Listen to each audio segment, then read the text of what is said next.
So, hi you guys. This is gonna be a pretty, I don't want to say vulnerable, but yeah, type of video. Talking about like my mental health and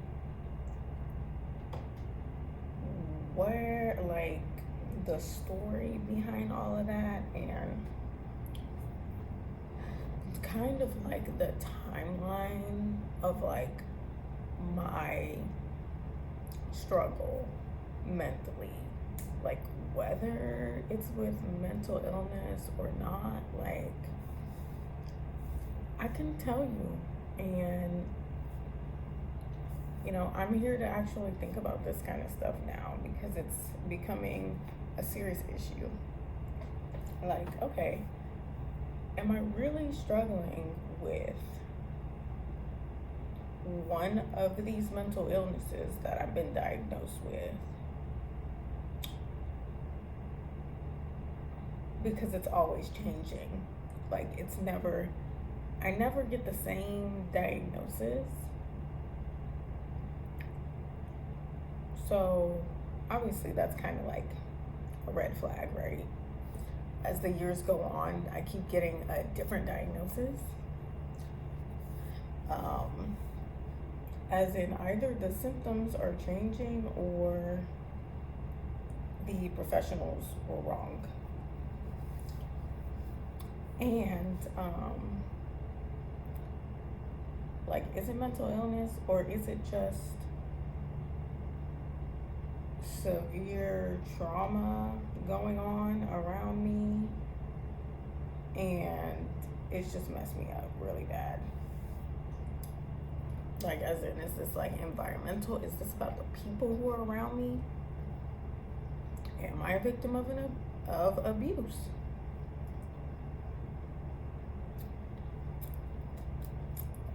And it is causing me to behave in ways that's not like me. But what is it? What is it? I've been asking this question since I was 10 years old, you guys. When I was 10 years old, somehow I was writing down in my notebook like anxiety, depression, ADHD. Like, I was making a list of what could be wrong with me at 10 years old. So if that tells you anything about the environment that I was in, I don't know, you guys. And I don't know if this is going to be a full video of my full mental health struggles, because I don't even know if I can remember everything like in line.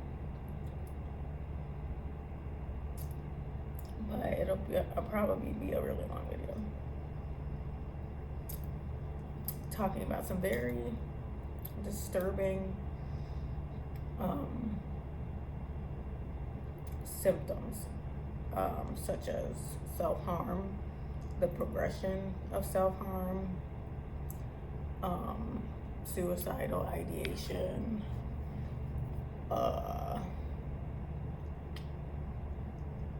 dissociating, wandering, a lot of stuff, paranoia, a lot of stuff. So you cannot handle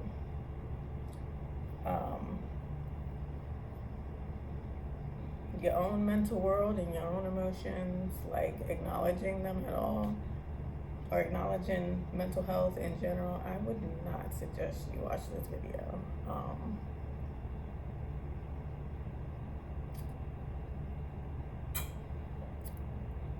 Obviously, I would hope you wouldn't click on a video like that if you didn't believe in mental illness, So, right, let's start from the beginning. So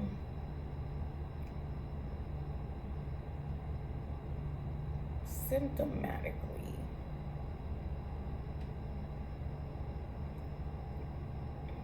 I started showing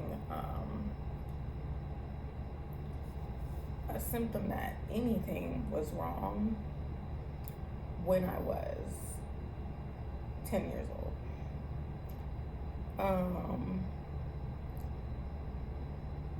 I have been journaling since I was in second grade because, like, what girl didn't have one of those cute little lock diaries with the little keys? I had the little mini keys, 2 mini keys to my diary, feeling like, ooh, I have secrets. And I had one of those, like, it was a heart-shaped lockbox, and then you had to, like, put in the I think you had to say something to it or put in your little secret pin password and get into there. It was around that time in, like, girlhood. So I have been journaling for 7 years at that point. I've always been a journaler, like, always been a writer like that. So yeah, whatever I was journaling about, it had to have been home and school because I was only 10, like, was upsetting me to the point then eventually that, as I was writing, I would get so angry, sad, overwhelmed, feeling like everything is out of my control, that I would just take it out on myself, and I would, like, stab myself with the pen. So that's how this self-harm thing started. So after that, it progressed into, I drew a lot, and I like to hang up my pictures in those little cheap, like, dollar frames from the dollar store that they sell. And so still, like, 10 or 11 at this point, like, I would break the glass. I'm sure it wasn't glass, it was fake. Maybe it was, I don't know. I would break the glass of these picture frames that I wasn't using, and, like, I would just drag them across my arm. Like, I wasn't drawing blood, but I would just, like, hurt myself with the shards. Okay, so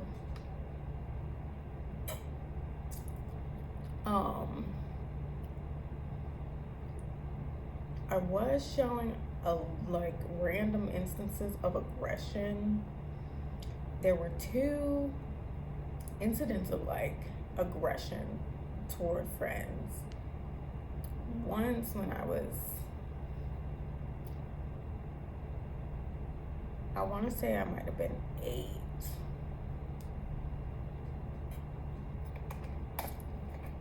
And the other time I was in 6th grade, so I was 11. The first incident was with my childhood best friend. I did grow up being bullied, so I mean, you could maybe say that was a factor in why, a factor in the overwhelming feelings, because with this particular friend, like, I would let her ride my bike because her grandma lived across the street. Her grandma and her cousins lived across the street. She didn't live where I lived. She lived downtown, and she would come up and, like, stay with her grandma, and that's how we met. And I think, like, our moms were pregnant at the same time, so that's how we kind of met. And so like, I would let her ride my bike, and she would take it from me. Like, she would, like, do the little thing where you, like, run circles around somebody. She wasn't taking turns. She would run the circles around me and not give me my bike back. And she would, like, my parents did not let me go past a certain point on the street, like on our street. So, and it was about like three houses this way that I cannot go past. So, you know, she would like obviously ride it way down the street where I could not go. And obviously now, like, I'm a grown adult, it wasn't way down the street, it was the street. So, you know, obviously she knew that I couldn't go there, so she would like ride it all the way down that way, and she'd come back, she'd ride it all the way down that way, and she would not take turns, and she would not give me my bike back. Y'all, after however many times she did this and whatever else she was doing, I do remember her stealing from me. Like, I remember her taking some of my clothes, and y'all, I had these blue Converse. Like, this is back when I used to love Converse and pastry sneakers and Airwalks. Okay, and Payless was a thing. So yeah, I was getting all the shoes. So yeah, they were these light blue Converse low tops, and I remember she stole those from me.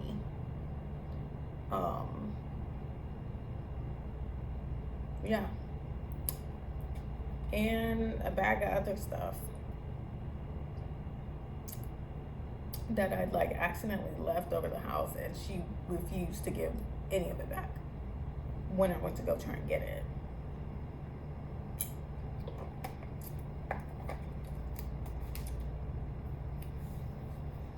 So,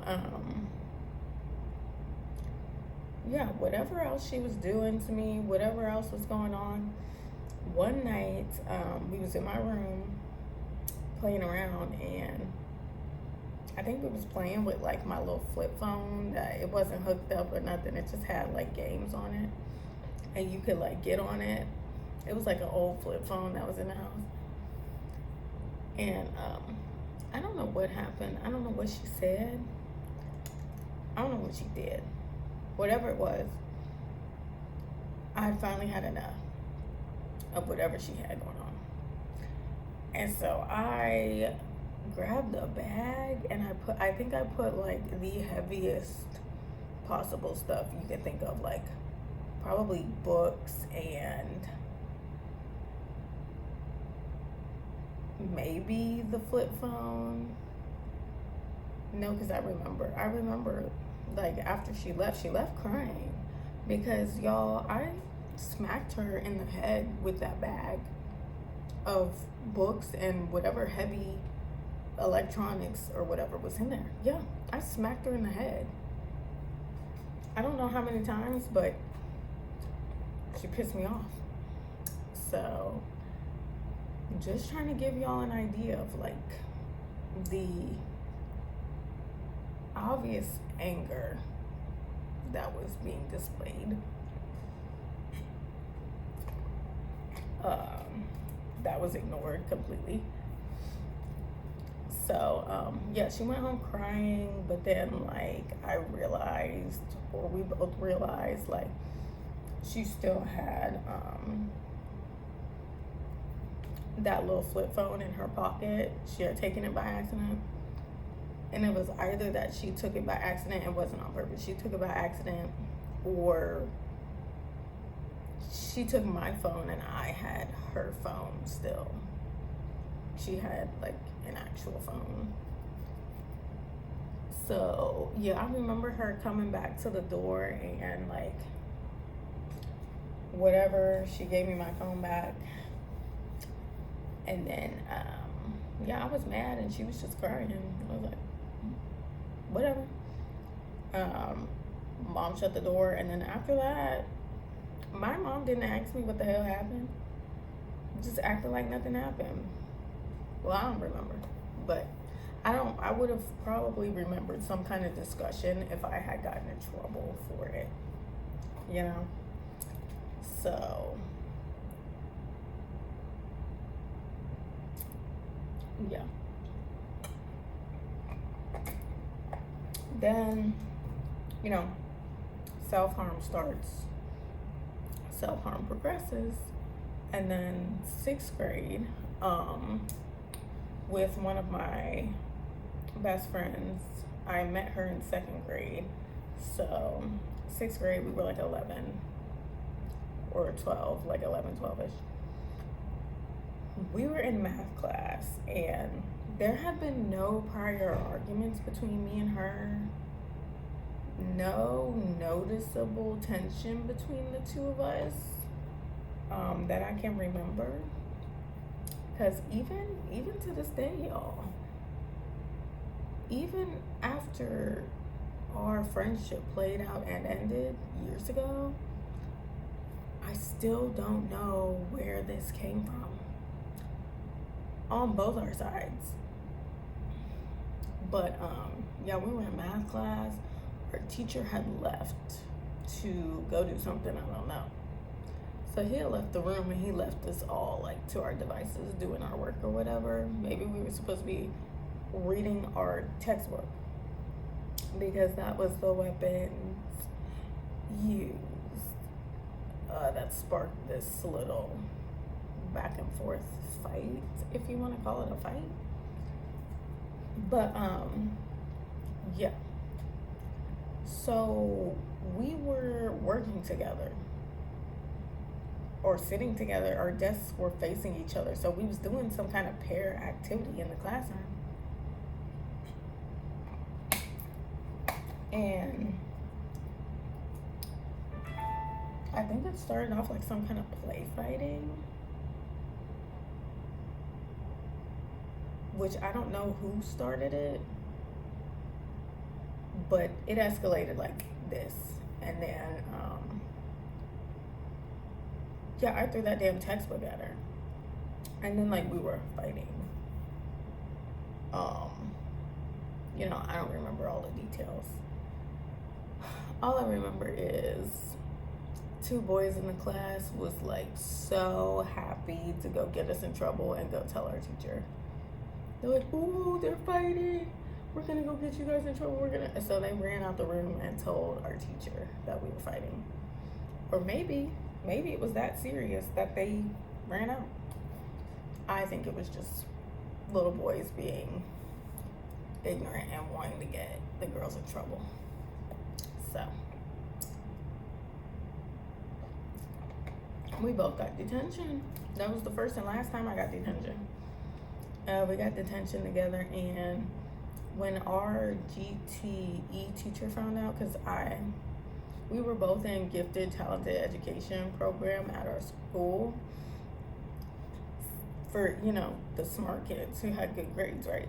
So it's like, you two are in detention. She was so disappointed in us, and she said it right there when she saw us after school. She was like, "I'm really disappointed in you guys." So yeah, that was that. After that, I mean, we had no choice but to make up. We were stuck in detention together. I don't know, but never talked about anything, and just continued being friends, I guess, until she like moved schools. And I want to say she moved schools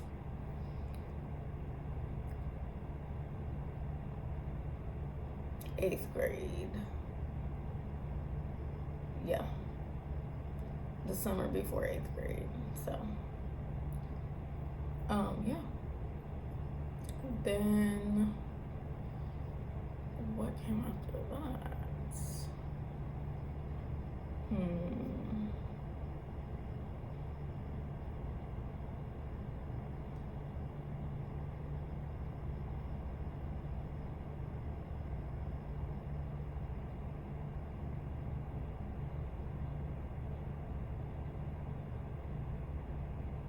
We can just fast forward to high school, 15. So obviously I was still journaling, and I would still get in those little moods where I would self-harm while journaling because of, like, I guess you could call it emotional flooding, where it's like I'm writing about something upsetting that has happened, and this was more home focused now at this point, because my parents were starting to kind of go off the rails with each other. My dad's behavior toward me individually was extremely questionable, but it wasn't as blatant as, like, it wasn't as blatantly violent as it became recently.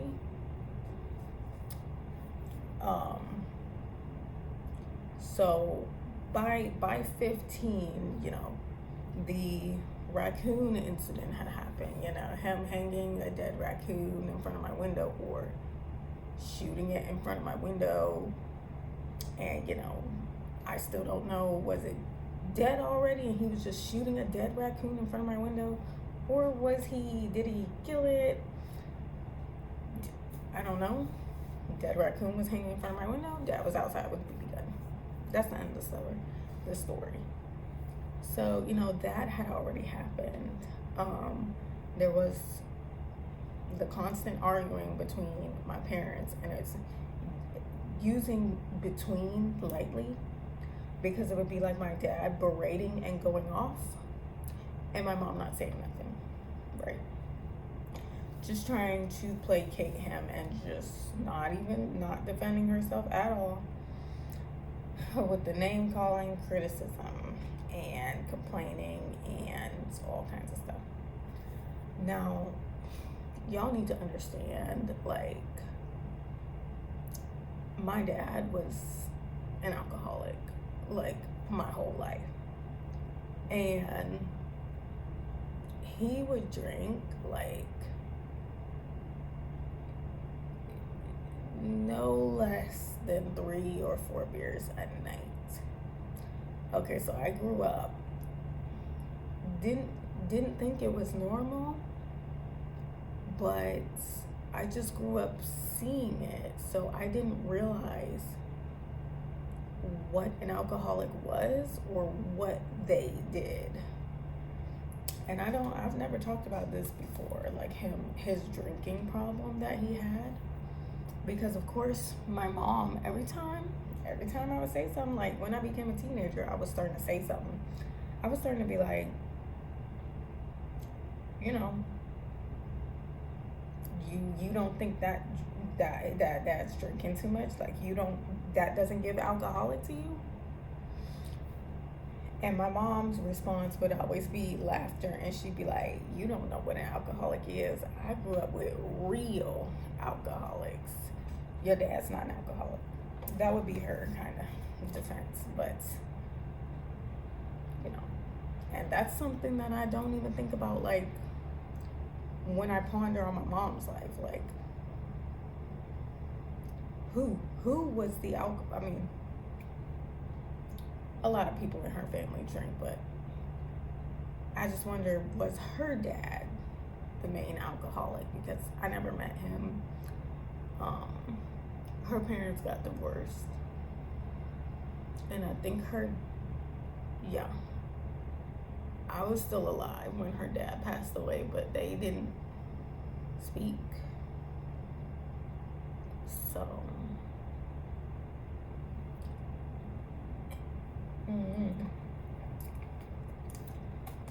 but yeah, so that would kind of be her downplaying it. Every weekend, we would go grocery shopping, and I would go with my parents, and my dad would go to Jungle Gyms, and the first place we would go is the beer section, okay? And you know how they have all the fancy, low quality, high quality, all types of different beers. just aisles of beer in Jungle Gyms. If you've ever been in Jungle Gyms, like, it's an international marketplace. So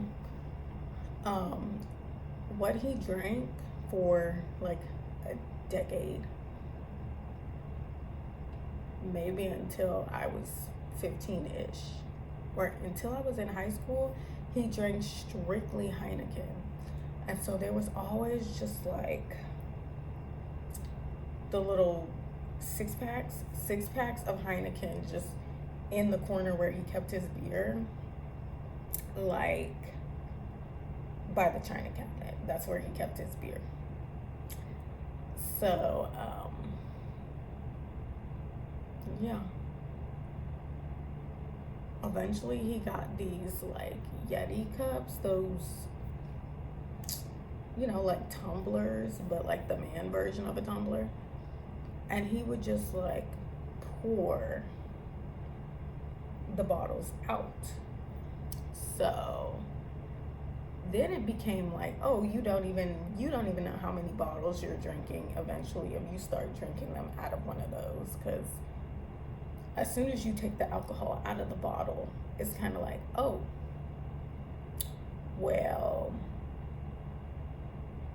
I poured this, I ran out to like here, let me pour some more, let me top myself off, but I didn't finish this, and let me put it back in the fridge, and then I'm gonna drink this, and then as y'all.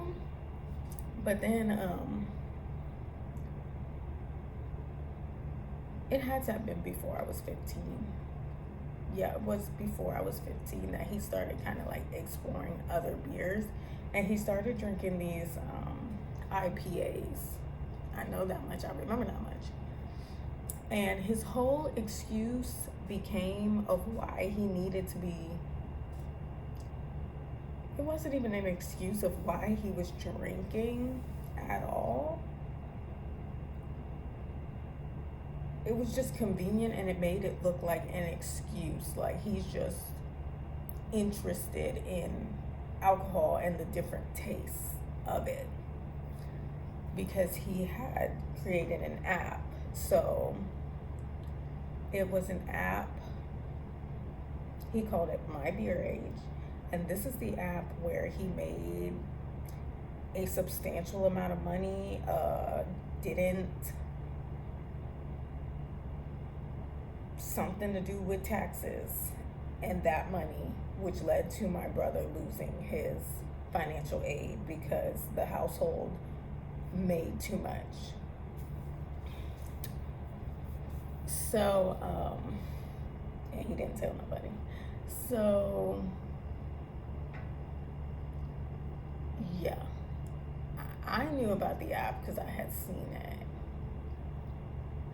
And this was, he put it on the Apple Store around the time when the Apple Store was first taking off. So you, if you're old enough, you could kind of assume when that was. I don't remember when that was. But it took off. And what did it do? It was an app where you could scan beer bottles and their barcodes on your phone and find out information about it, about the beer. I think that's how it worked. So as y'all can see, my dad was a smart man, and it's like, why didn't you use your intelligence for anything beneficial? Why did you use your intelligence to lie, manipulate, scheme your family, and terrorize your wife and daughter and your sons and your other daughter? Why?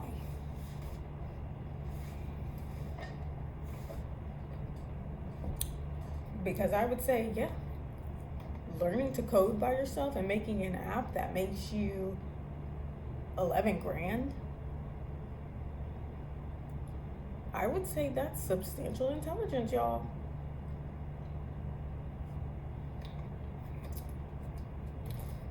And like I said, Apple Store just took off. So this is not the time of ChatGPT can code it for you. This was, he had coding books that he was learning from, that he had built this app from, okay? The old school way. So, yeah, the app was kind of his excuse as to why every week we needed to go to Jungle Gyms, and every week he needed to, test his app. But also every week he needed to buy like 4 packs of beer. So anyway, just to get that out the way, that yes, he was when I looked it up later in life, like I was in my early 20s and I was getting real suspicious of his behavior, and I was trying to figure out what was going on, and was it alcohol related? And I was trying to see if, like, do I need to go to AA or like Children of Alcoholics Recovery Support Group?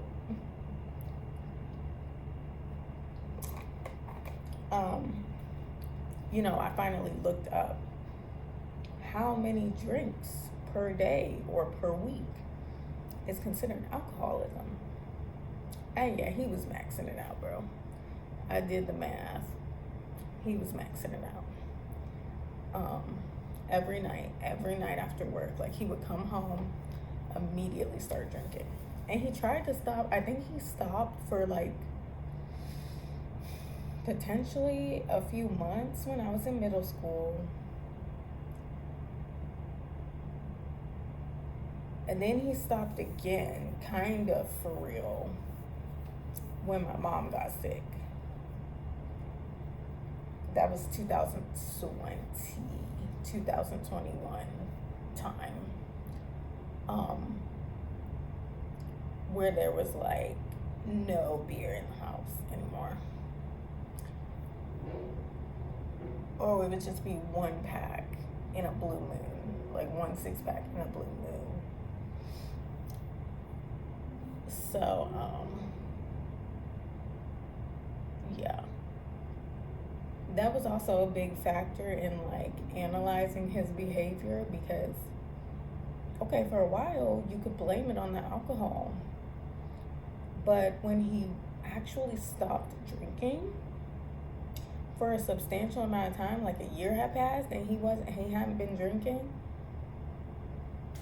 I mean, they say alcohol damages your brain and you kind of stay like that eventually, but I don't know if it was brain damage because of the alcohol consumption, or I don't know if it was just like, wow, you're just like a horrible person. It got even worse after he stopped drinking. So how does that make sense? And I don't think it was withdrawals, y'all, because he would have started drinking again. But anyway, so he had been doing, the weird stuff, and then the constant arguing, the constant drinking. So like it was like adding to him raging over pretty much nothing. And also like the kind of like bullying me, where it was like,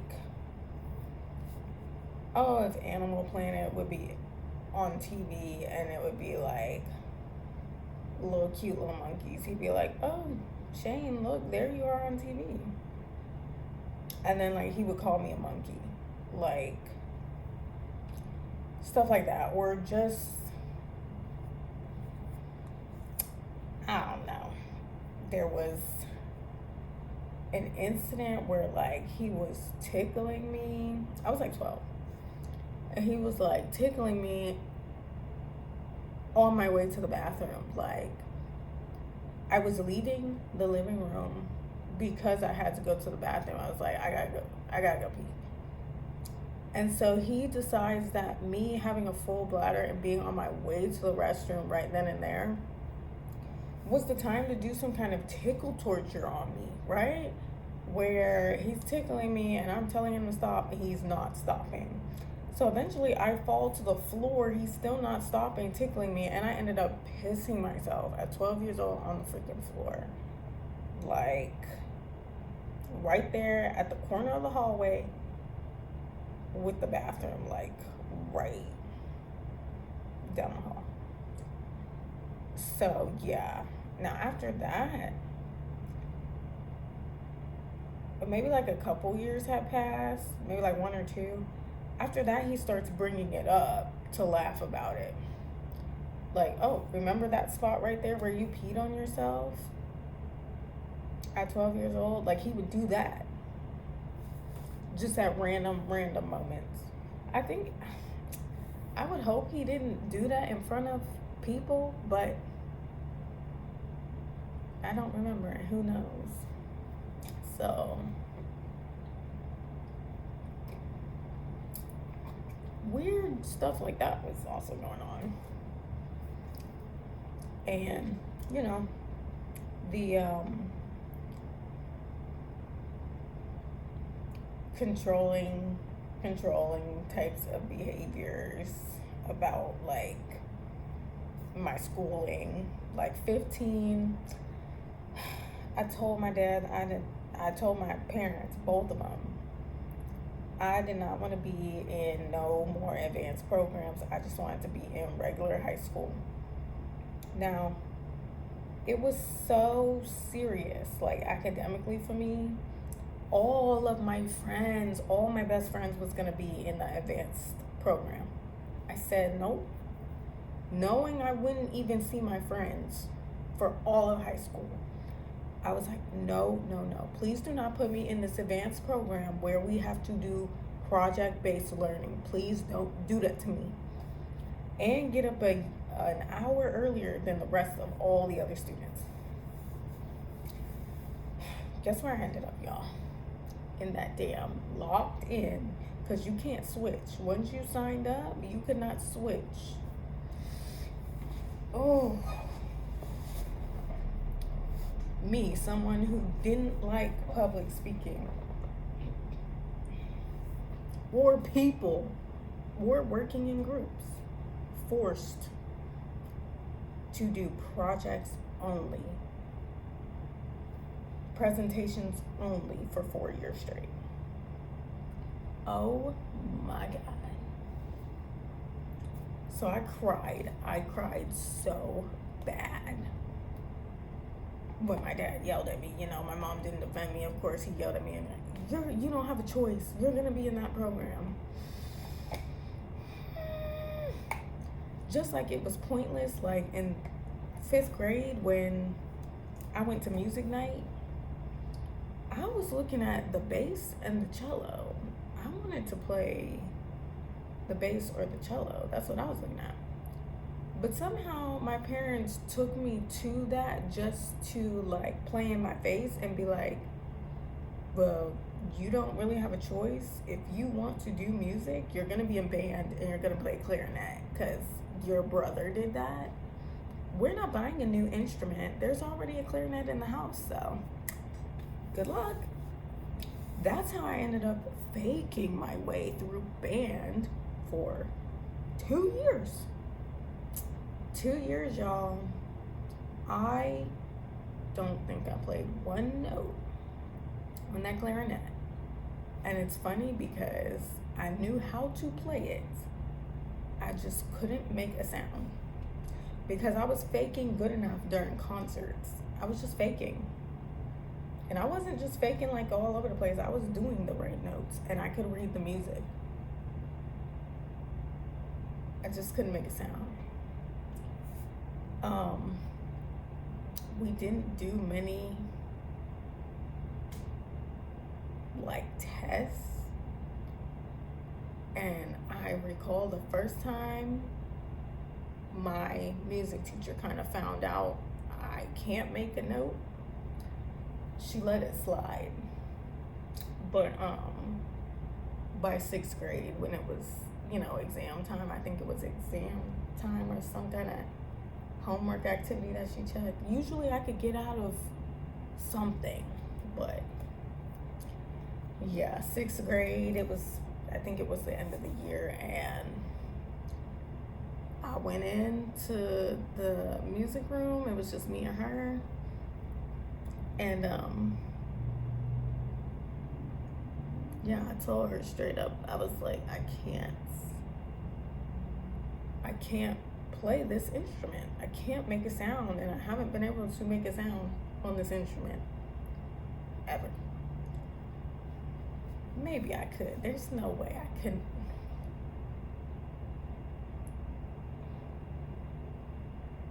Kind of. But I could not sustain, I couldn't sustain it. So, yeah, she told me, you know what? Orchestra is probably a better option for you, or consider percussion. Yeah. And,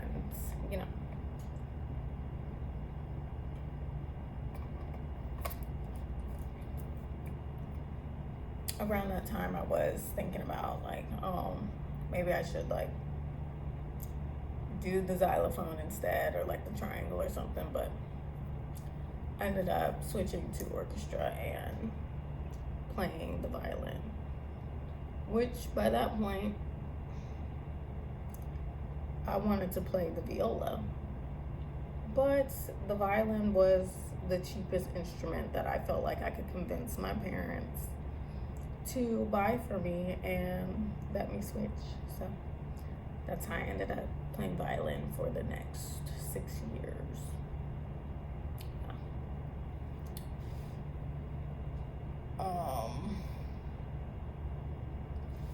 Yeah. Things like that were happening, like controlling behaviors, and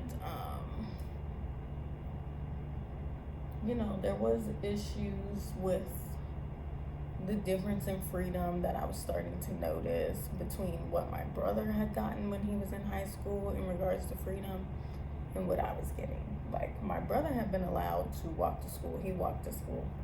It was not far away from home at all. It was like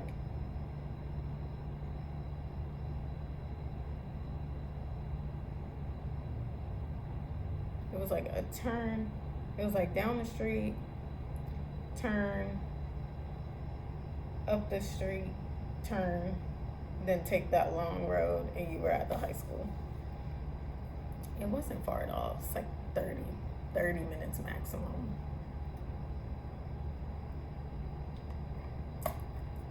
Of a walk, but he was walking to school in the morning when they took away the buses for the high school. But when I got to high school, and he had a house key, and and he was having girls over, just having girlfriends, all kinds of stuff, and I was on lockdown. Nope, you can't possibly walk, and you don't have a house key, and on top of that, you're not getting a smartphone. I had a flip phone with one of those my freshman year, so I got made fun of for that because I didn't have an iPhone. Kids are so stupid. But yeah, I finally got upgraded to an iPhone when I was like 16. It was sophomore year. Anyway, so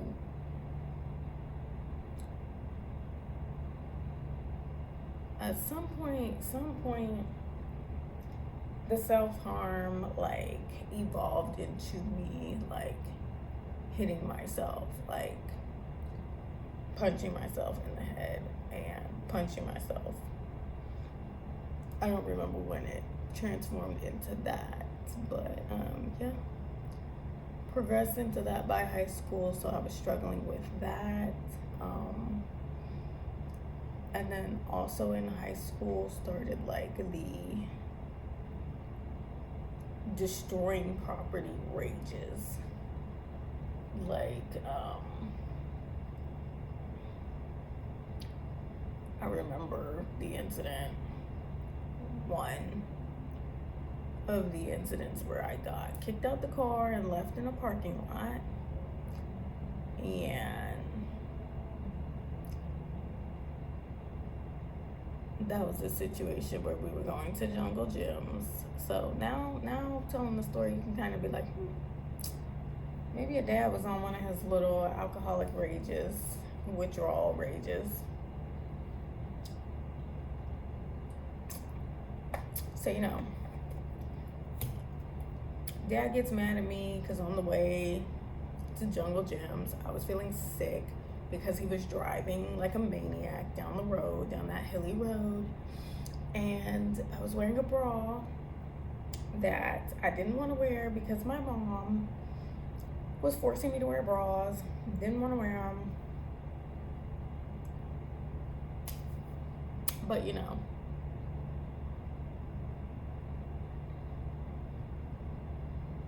this was during the time where I also started showing, I think it was like 8th grade when I started really struggling and showing some like symptoms of IBS.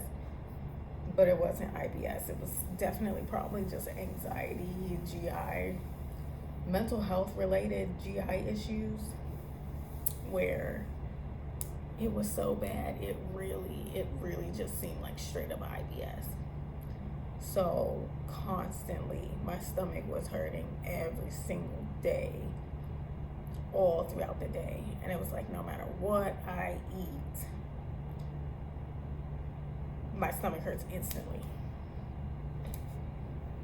And so that's during the time where, you know, the little restrictive eating kind of started. Yeah, and I've never talked about that either, you know, like, yeah, I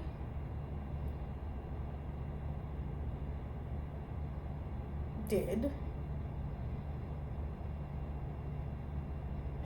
maybe still do struggle with a full-on eating disorder. It was no joke, and it just got worse and worse and worse, especially after I graduated high school.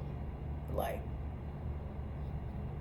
I'll talk about that in another video, but I'm talking about on the scale multiple times a day.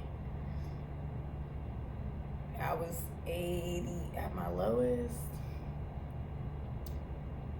and it was it's so inconspicuous because y'all see that I always been tiny.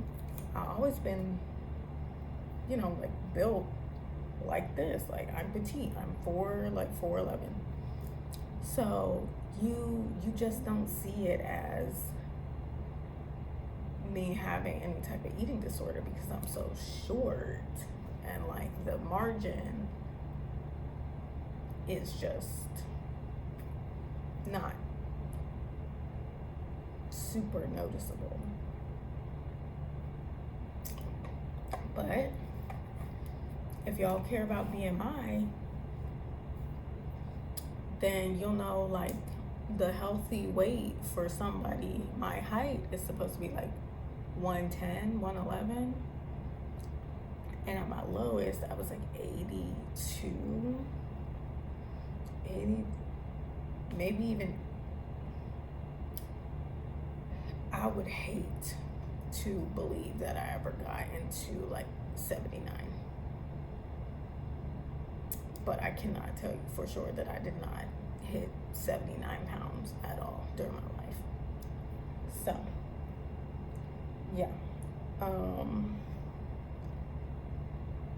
Started like chewing gum all day long because I read that it suppresses your appetite. So with the stomach pain, I eventually was just like, I just want to avoid eating. I don't want my stomach to hurt. So then I started chewing gum, and I was, oh my gosh. Like, we would go to Sam's Club, and my mom would get those gigantic packs of 5 gum, and my specific flavor was spearmint. So I don't know how many packs of gum I would go through, and I would like rip them into pieces. It didn't matter. I was just like chewing to have something in my mouth to not eat. And I had a hard time with that for years.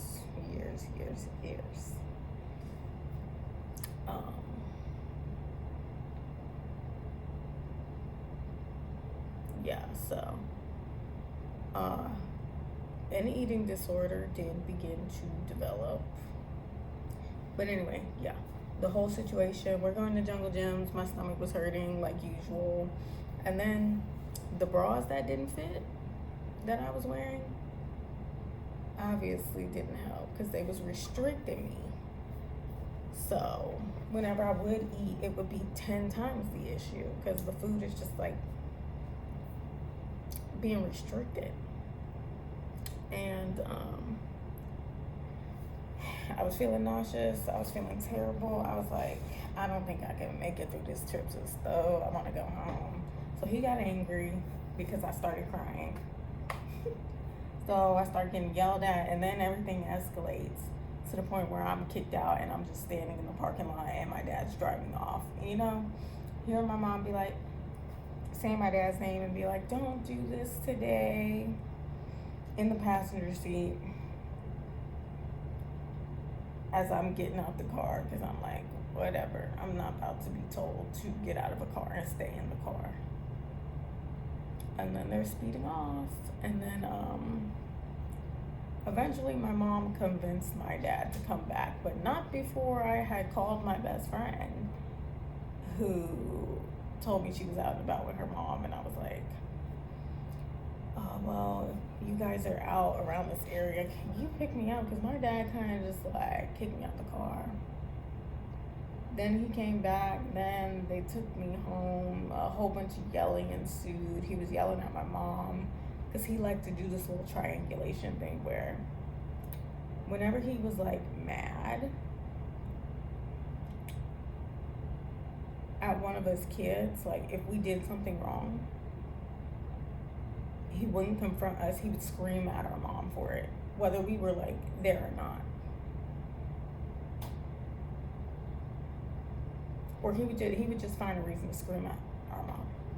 He never did this around my brother though, because he did this until we were grown, and he was still going off on my mom for stuff that didn't matter, that like my brother would do. Like when he would visit and my brother would leave, and he was like late 20s at that point, and he had moved out. But my brother would visit, and then like he would do something, and then my brother would leave. Then I'm left to listen to my dad screaming at my mom about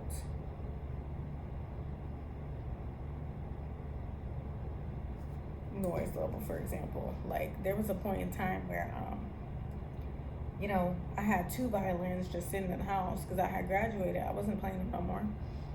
My brother wanted to take up a new instrument, so he had paid me for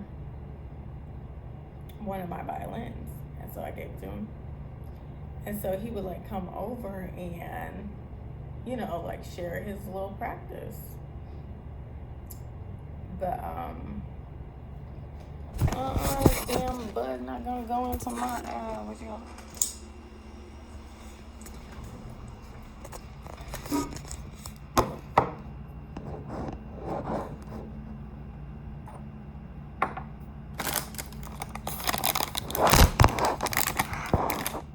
So yeah, like he would play for us and like show his progress or whatever. So, you know, I guess because my dad had just come home from work, and he would be downstairs like during a lot of the times when like my brother would visit, or really anybody, my dad would be downstairs in his man cave at his desk at the computer looking up who knows what, drinking. Okay, so he was pretty, people want to call me a loner, kind of like antisocial, in that like non-clinical way. No, that was my dad, because he'd be seen for like 2 seconds when we'd have visitors, and then he'd be downstairs drinking. Okay, so he would be downstairs, and then like my brother would be like playing for us, playing a little song, whatever, letting us listen to his progress, and we'd be having fun up there. But then my brother would leave, and then my dad would come upstairs raging at my mom, saying stuff like, "You don't fucking care about me or what I do for this family. I just came home from work. I don't want to hear that shit. And you just let him play. You just do this. You just do that." For hours. So yeah, I would have to listen to that. So who knows what he was going off on my mom about when I wasn't there. But he would do it when I was there, though. Like, I remember him going off on my mom about the fact that I tried to bring my bike in the house when I had gotten a bike. And I'm not about to go into all these stories, but just screaming at her, making me feel guilty. Like, oh, I just got my mom screamed at by accident. Again. So, yeah. Anyway,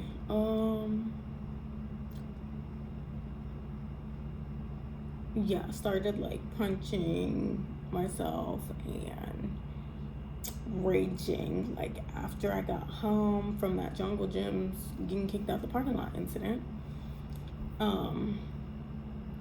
I wasn't at home by myself, because this is when my brother, he'd left for college, but then he had to come back because of the whole, he lost his,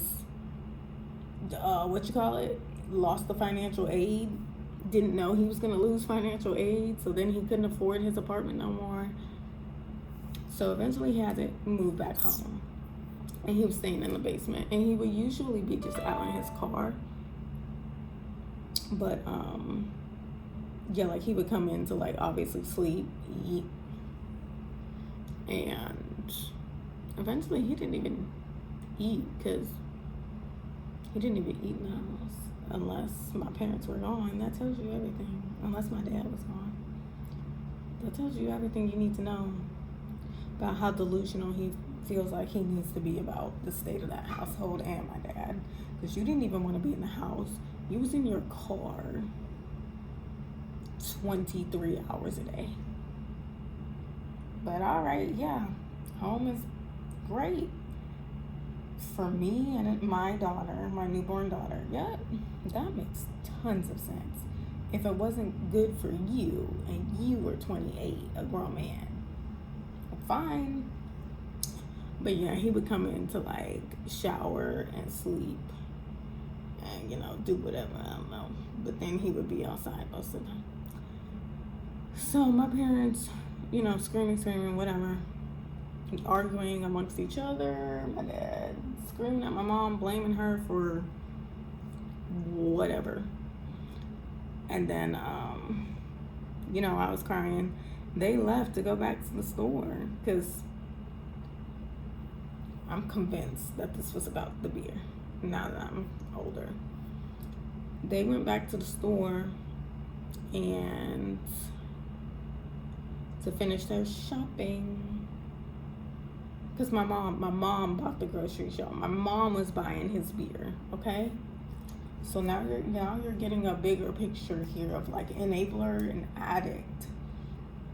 Not just like you could factor in my mom's mental illness, but now you're kind of getting a bigger picture of like, okay, severely mentally ill, enabler, matching up with alcoholic, narcissist. Now you're getting the bigger picture here. And obviously, who on earth would want to talk about this? Who would even want to acknowledge this type of reality, like with the addiction? Like, yeah, no, I grew up with an alcoholic father, yeah, and I could finally say that, and not hear my mom like telling me I don't know what an alcoholic is, because I know that's not normal.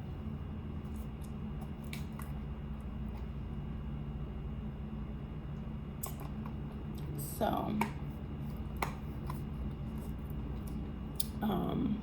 yeah, I'm convinced that incident was because he was mad because he had ran out of beer and he wanted to get some more beer as soon as possible, and I was standing in the way by feeling sick. Yeah. So I was at home by myself, I thought. So I started raging. I was throwing books everywhere because I had a nice big bookshelf. I'm still reading like crazy. I was throwing my books at the wall, ripping stuff up, screaming, breaking photos. Yeah, and that kind of became my new terrible coping mechanism for all the anger that I was starting to feel over how I was being treated and how my mom was being treated, and just all the displaced anger that my dad was putting on us. So yeah, the anger started to become outwardly expressed in I guess you could say that's a violent manner, because yeah, throwing glass jars at the wall and putting dents in the wall. Yeah. So yeah, that pattern started in high school. And let me see. So I still hadn't like really cut myself. We was staying away from that for a while. And now I remember when it was around the time that I had come home from college, flunked out of college, and just gave up because I had like my GPA was like a 1.2, 1.6. They had told me I was on academic probation, that I was gonna have to do extra work on top of everything I already couldn't handle, because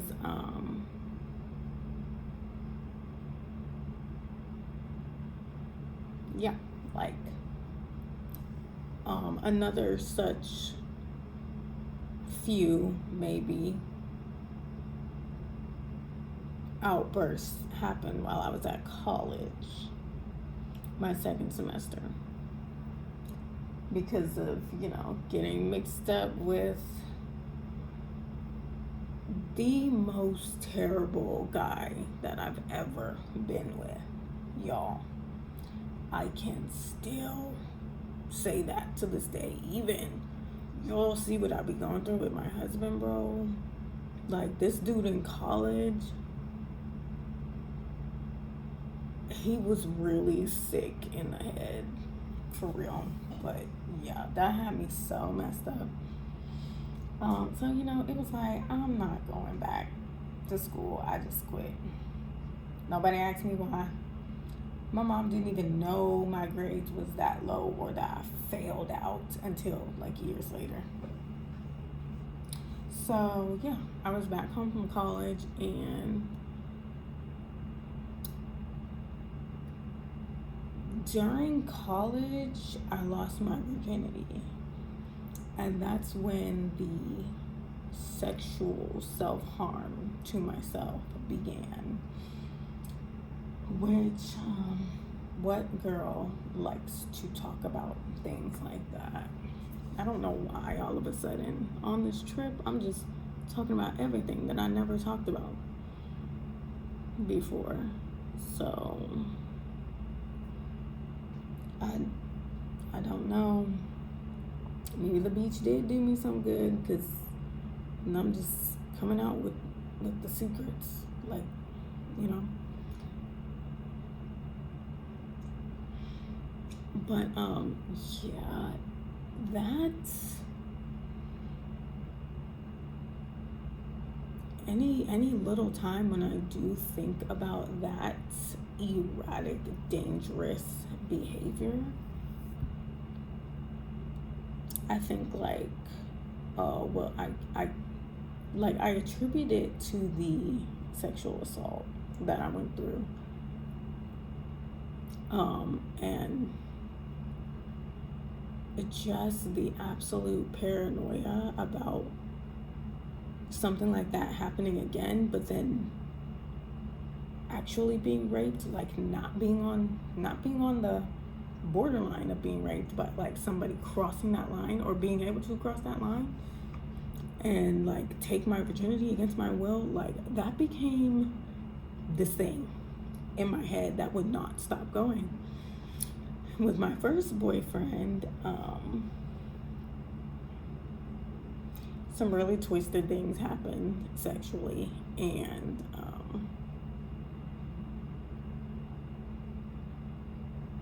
it just kind of messed me up even more. So I got to college, and by then I was on birth control, and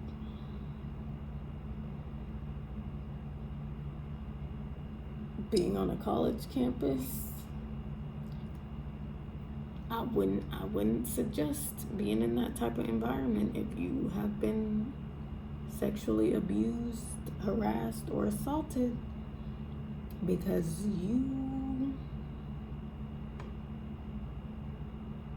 we know what kind of stuff be happening on college campuses. So eventually my mind was just, I was so paranoid that I was like, no, I need to take control over this. If I decide to lose my virginity, then nobody can take it from me, right? So let me just make myself have sex. Just do it. Before that, I was like, I'm waiting until marriage. I had no interest. I wanted to wait until marriage, and I wasn't even that deep into like my faith. It wasn't for a faith reason. It was just a moral reason. It was for no reason. It was just because like I just want to wait until like I'm with somebody I love for life, and like I didn't feel like that was gonna be a boyfriend at the time. It didn't make any sense to me. So yeah, but then as the thoughts started spiraling, the paranoia was getting worse. I was like, no, I just need to do this. I don't want to think about this anymore. I don't want to be scared anymore. So yeah, I lost my virginity, and then it became this thing where I was like, oh,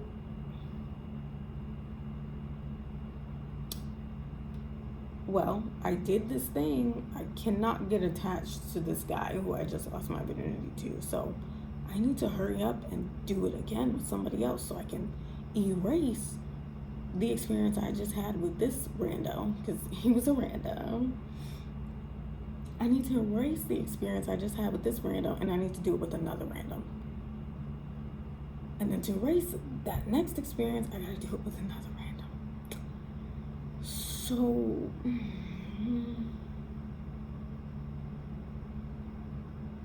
it was getting to the point where like, it was like 2 guys in one night. Okay.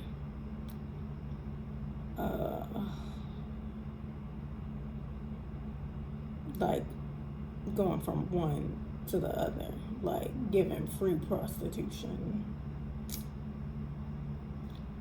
So yeah.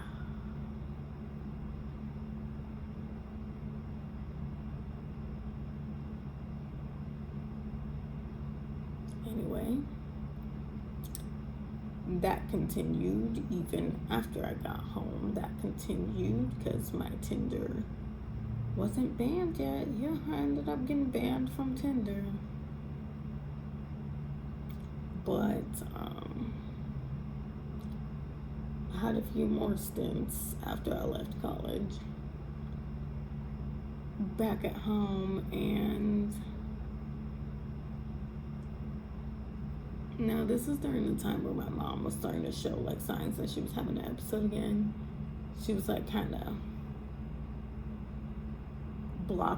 trying to block me from leaving the house and certain stuff like this. So,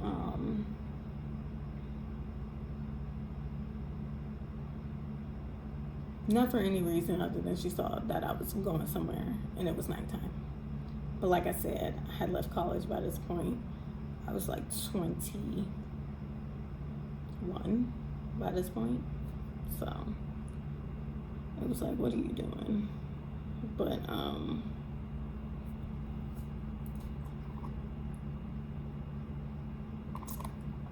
yeah, I remember one night I was going to meet up with this guy, and he kept saying that we're like neighbors. And I was like, I thought he was just saying that we was close, but really, he was across the street and like 2 houses down in the house. Like, you don't even pay attention to the house that's like across the street 2 houses down from you. You don't know them people. And that was a house that a lot of people would move in and out of. So I didn't realize that until I'm looking at the little map, or he gave me the address or something, and it said the same street that I'm on. I'm like, oh. So of course I'm getting ready, and my mom starts bothering me.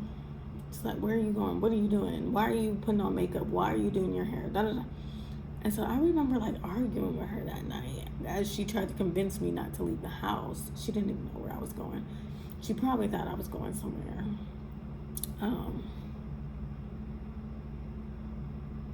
don't know if I was with my ex-boyfriend by this time or on a break or what. But she was doing it with my ex-boyfriend too when I would leave. But yeah.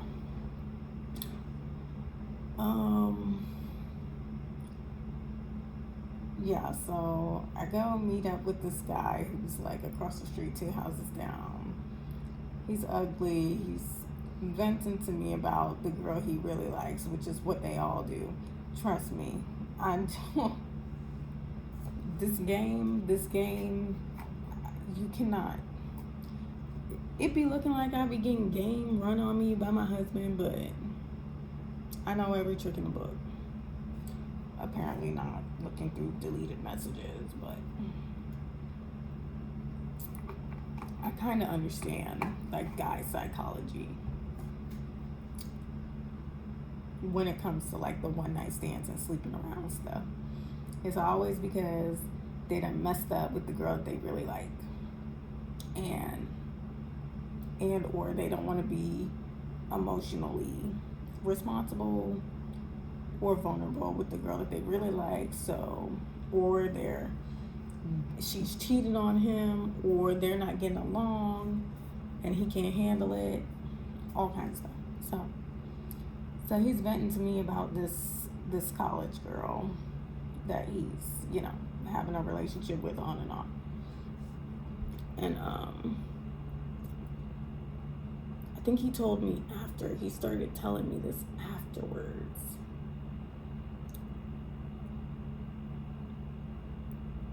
No, it might have been before. No, it was before. And then we did it, but it was, oh my God, it was so pathetic. He was clearly not attracted to me at all, or particularly my personality, because obviously I wasn't being myself. I wasn't being genuine. I was just being this fake ass slut, basically. So,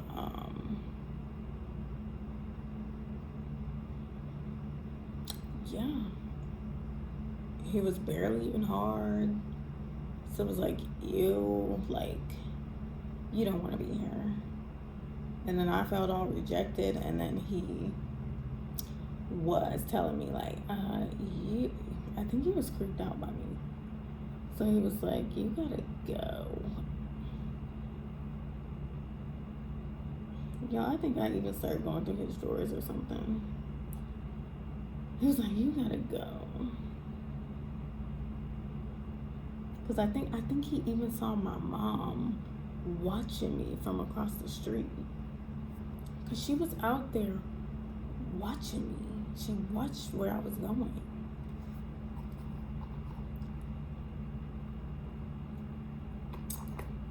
And she was blowing me, I don't know. It was ridiculous.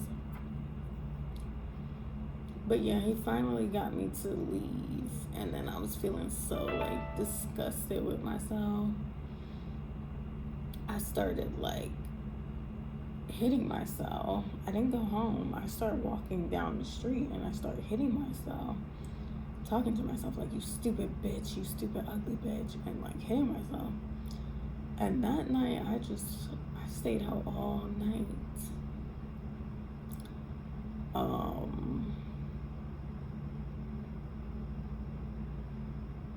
I think I walked to the church that was up the street and I just sat in front of the church. I tried to get in because it was like cold. It was cold. Maybe like 50, 55 degrees that night. So it was cold. That wasn't the only night that I had stayed out. Just didn't go home. You know.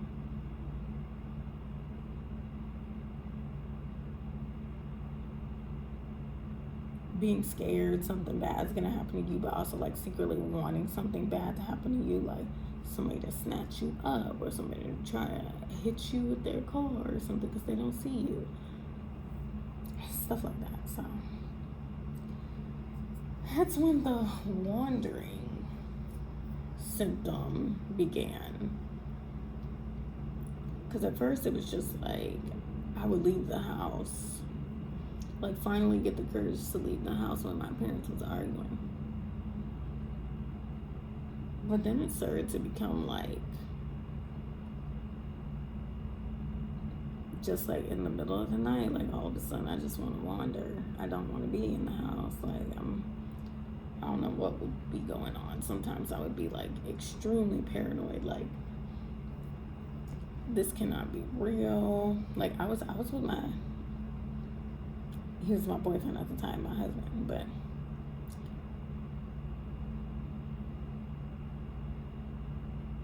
like yeah, the wandering became a little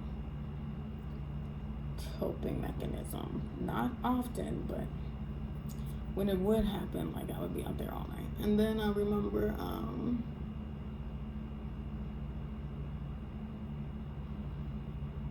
I think that was the incident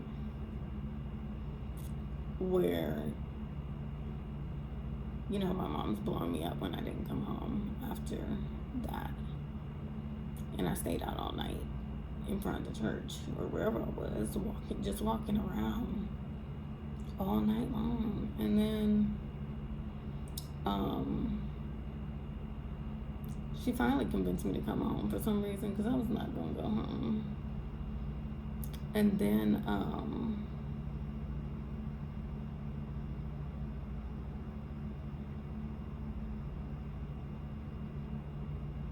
I was in bed talking to her and she would not leave me alone or something.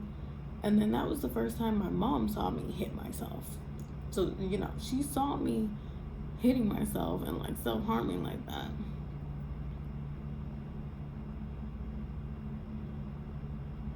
Actually, no.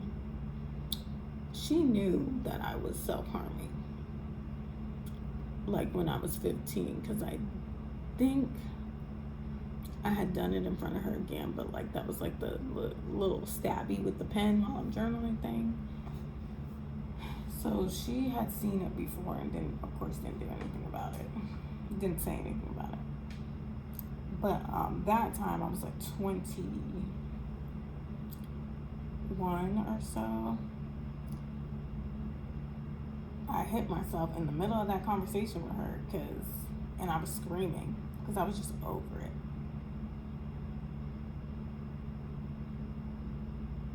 And then maybe my dad saw it. He saw it or he heard it. Because his reaction, I remember this, his reaction was like, this is what happened. So your daughter self-harms in front of you. And this is what happened. He's like, what the fuck? He said something like that. like, what the fuck, or what the fuck is going on? And then immediately starts screaming at my mom, right? And then my mom chases him. She goes out of my room to chase him down the hallway because he's walking away, to try and comfort him. Okay? So then I think they left me alone for a while. And then they eventually called me into the living room, into the dining room. And so I sat there, or stood there.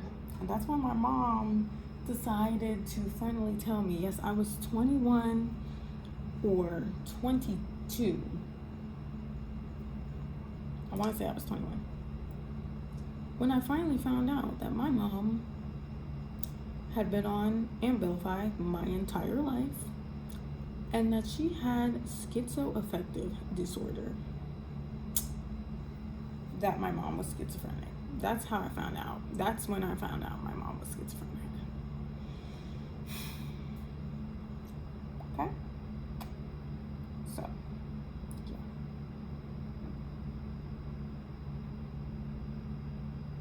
She hits me with that, and then my dad chimes in and starts like showing me his military book.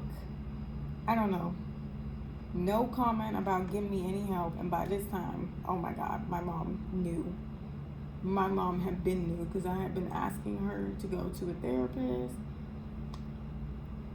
17, she finally took me to the therapist. The therapist diagnosed me right there. My first diagnosis was PTSD from that damn sexual assault.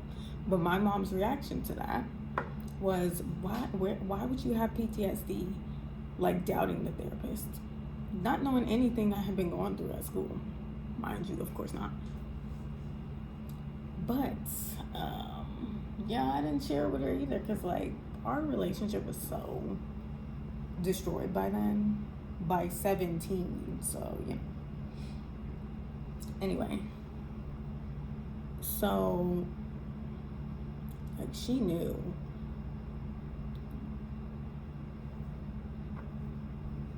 Something was wrong. And then later on it came out that she like actually refused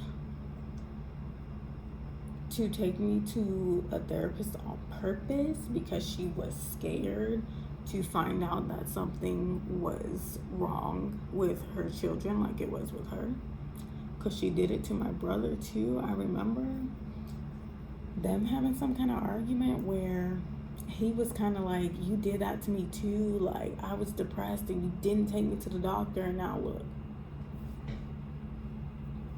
Yeah, so. Whatever. Okay. Yes. Know that you're mentally ill, but then, like, refuse to get help for your children before they actually become as, or,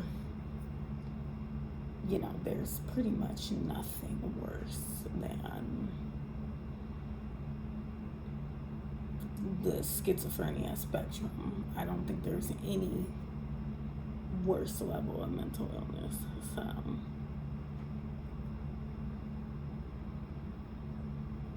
we couldn't have gotten worse than her, but I guess she was just worried that we had the same thing as her. So, after that, obviously, I kind of took therapy into my own hands, and that's when I tried, you know, BetterHelp was all over the place, and that's when I, like, buckled down again and was, like, dedicated to diagnosing myself, or getting diagnosed, and figuring out what was wrong with me.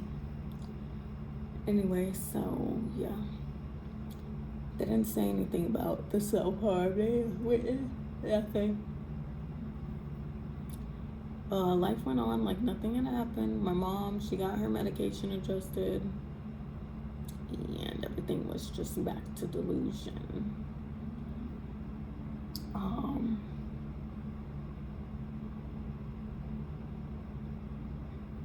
Now I think I was 20. to when I started working at McDonald's and started dealing with one of my coworkers.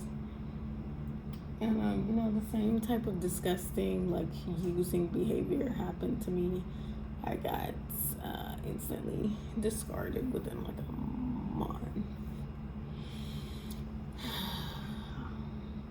He was just, like, using me as a rebound after he broke up with his girlfriend. So, I thought, I was living in a delusion. I thought, like, oh, like, we were friends before, so now this is progressing like people, like everyone says it's supposed to progress. Like, you just become friends with someone, and then you have that foundation, and then you become attracted to them, and then boom. But no, he was just sleeping with me in the meantime. Found out he was sleeping with a ton of other girls at the same time.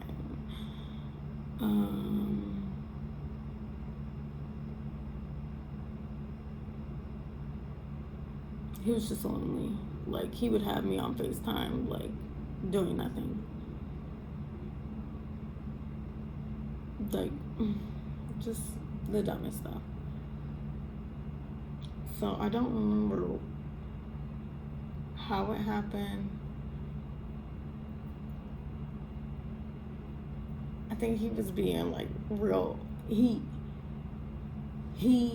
told me he wanted to, he didn't want nothing to do with me anymore, and he wanted to be with his girlfriend again. Ugh. I didn't take that well, so these incidents with the relationships is how I got that BPD diagnosis that has stained my freaking life. Okay, that's all I would tell these doctors, because it would be in these crisis moments. Even in college with one dude, like, it would be after I reach a breaking point, and it just happens to be after a relationship dissolves. Disrespectfully, because I mean, nobody's gonna take getting used and let on like that. Well,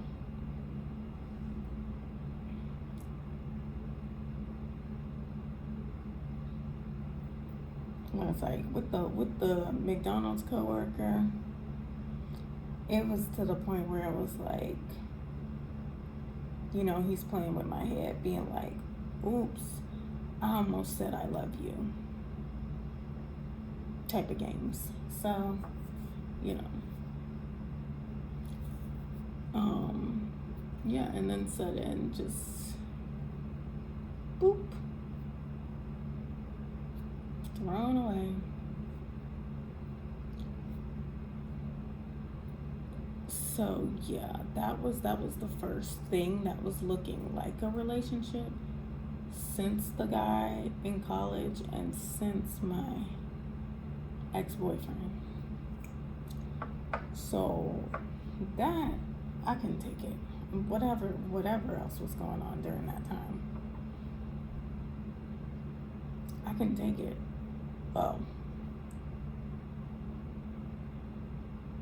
What was going on before then was dealing with my ex-boyfriend, and yeah, that was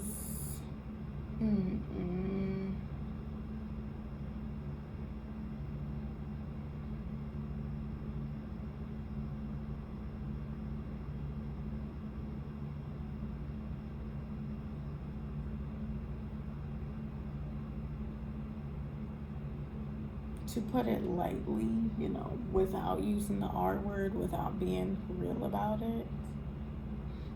That's when I was starting to have to, like, fight, or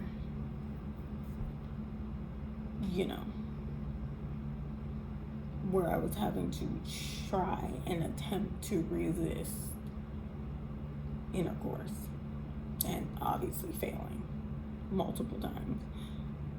So that was extremely messed up relationship, whatever you want to call that. That was not a relationship.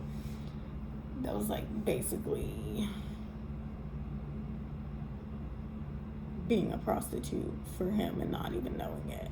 But, you know, maybe I'll tell that story one day. But,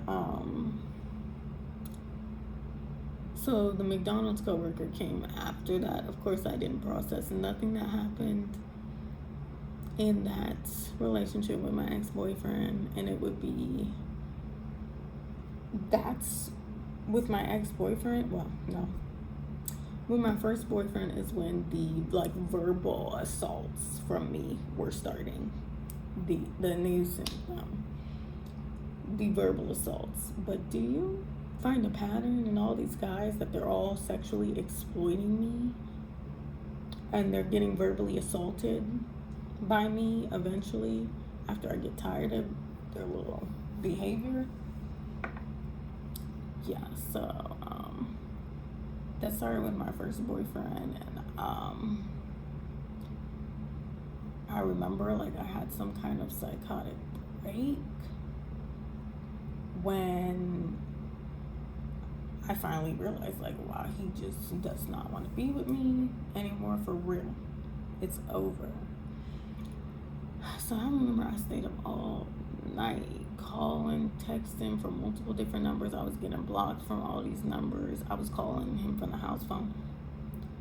Upwards of 500 phone calls, y'all, over like 5 different numbers. I was sending emails. I don't know.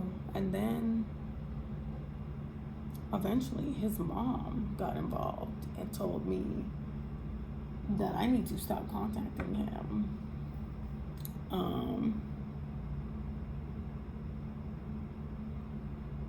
I don't think she threatened to call the police or nothing, but, you know, some kind of implicit threat.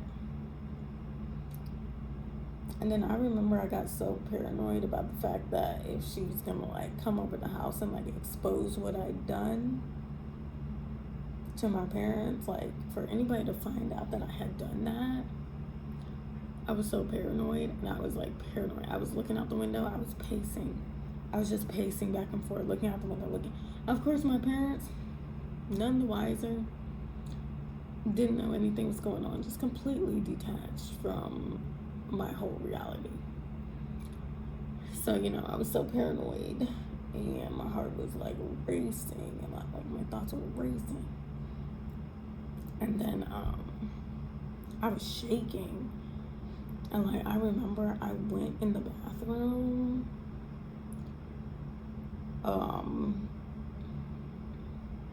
to use it, or maybe just to like pace and try to look normal. And I remember I looked in the mirror and I didn't even recognize myself in the mirror. Like, and I'm not joking. Like, I'm not being, when people say I didn't even recognize myself, you know, I wasn't acting like me. No, I'm saying I looked in that mirror and I saw a completely different face staring back at me. Like I did not recognize my reflection. And I don't think I ever been more scared in my life. That was the moment, which I don't even think it's been topped since then. Maybe it has, and I've just been completely dissociating, but I remember I have not been that scared in my life. When I looked in the mirror and like my face, like the reflection was not my face. So after that might have been when the wandering started, because I was with my first boyfriend when I was 18.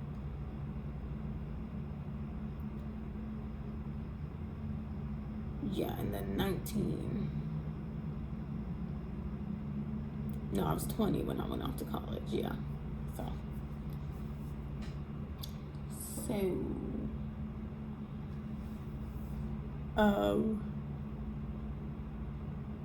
Yeah, and since my first boyfriend, my first real boyfriend, since then, in every relationship that I've gotten into, it's been the explosions like that.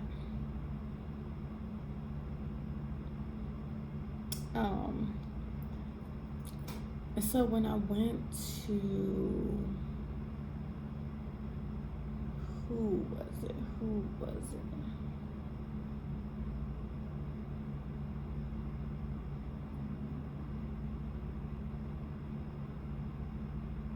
I don't know.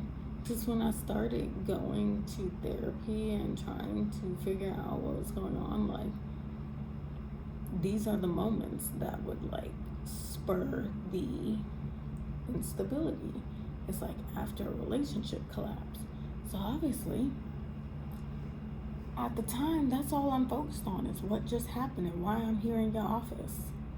Because this just happened. And, yeah, I can't remember which doctor diagnosed me with the BPD, but nothing about my childhood was mentioned. Nothing about anything that had been going on was mentioned, because in these moments, I can't think straight. I'm thinking about what just happened and what brought me in. What brings you in today? So it would always be like some kind of relationship collapse. So, yeah.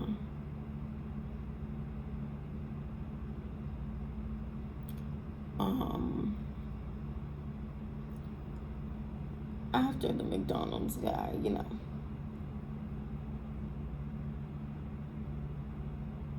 he said something after all of that. He said he sent me that Bruno Mars song about friends and was trying to like comfort me after telling me he wants to be with his girlfriend. So naturally, I lost it. And that is the night that I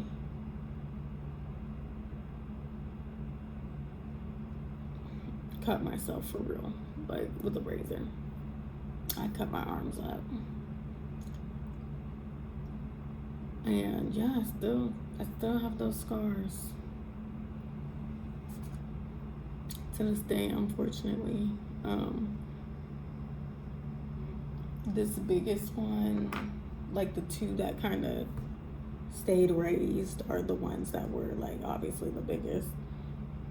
And I did not treat them properly like I did with the other ones, so they wouldn't scar. So,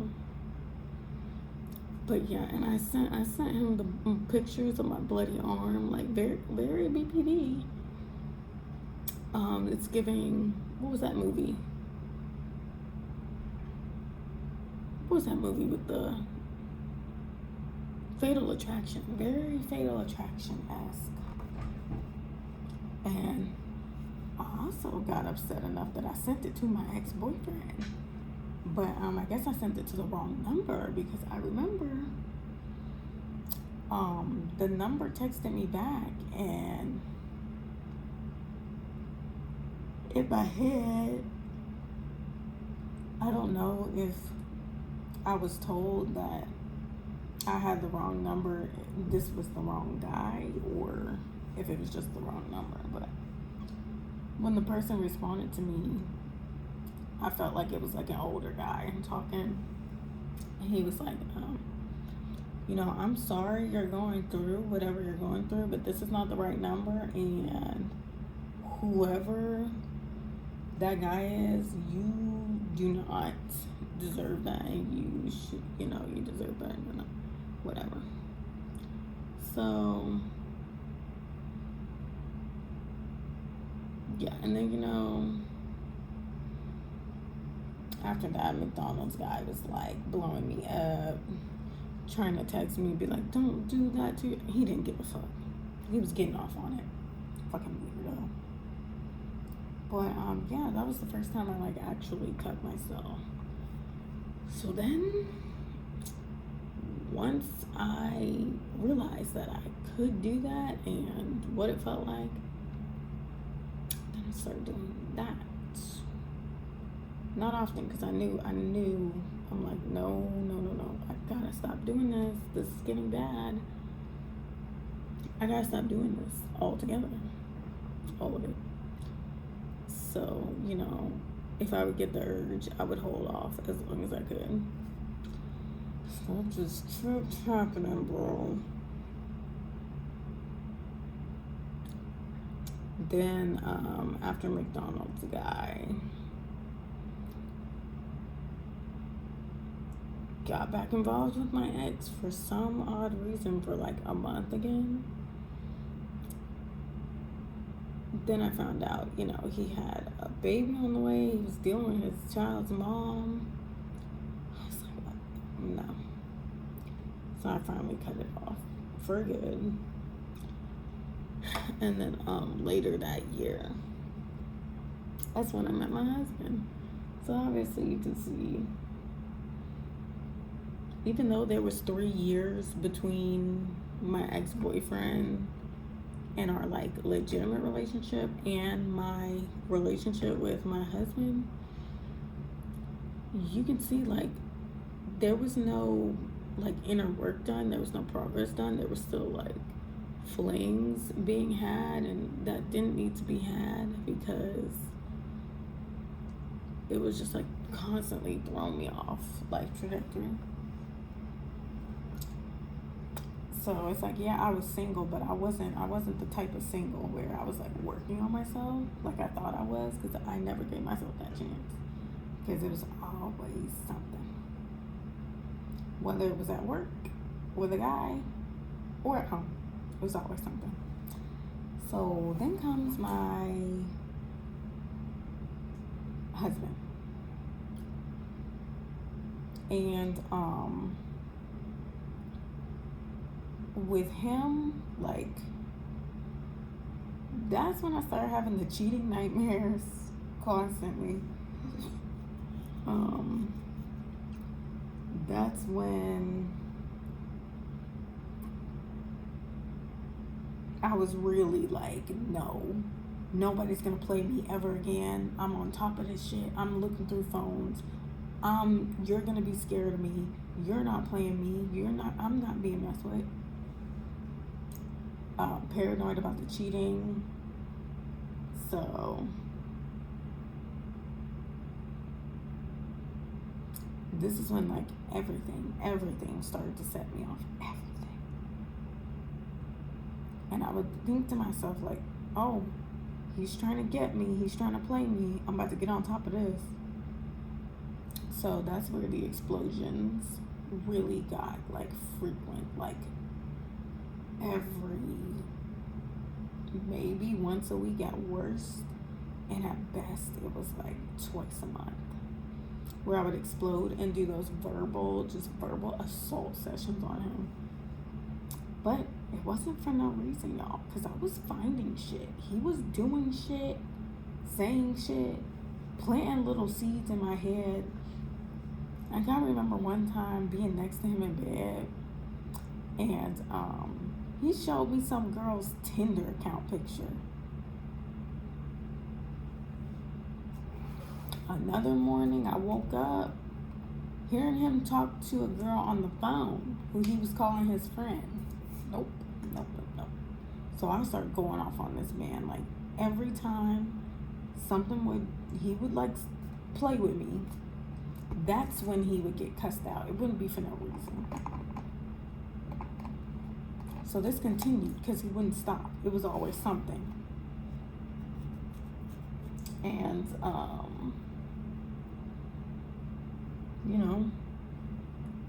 found out he had never stopped talking to girls while 5 months in, after we had already taken a trip out of town. And that's the day that I was like, gonna break up with him, but then somehow he convinced me to stay with him. And then after that, he did start like acting right, I guess, you know, being serious. But still, I couldn't stop looking. Now I was paranoid because he'd done it with like scores. He was talking to scores of girls. So then I was going through old messages with people and finding the nudes of the girl that he called a friend. He wouldn't stop calling her on the phone once in a while. He wouldn't stop talking to her, so that became a problem. And then yeah.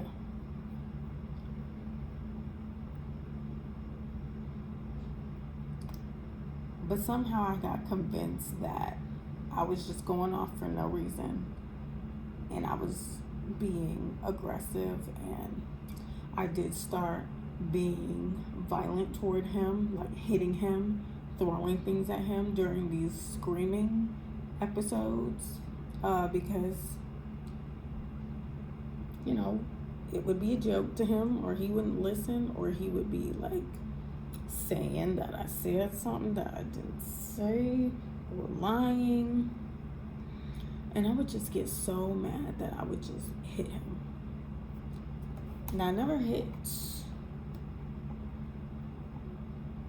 I haven't hit my husband in the face, but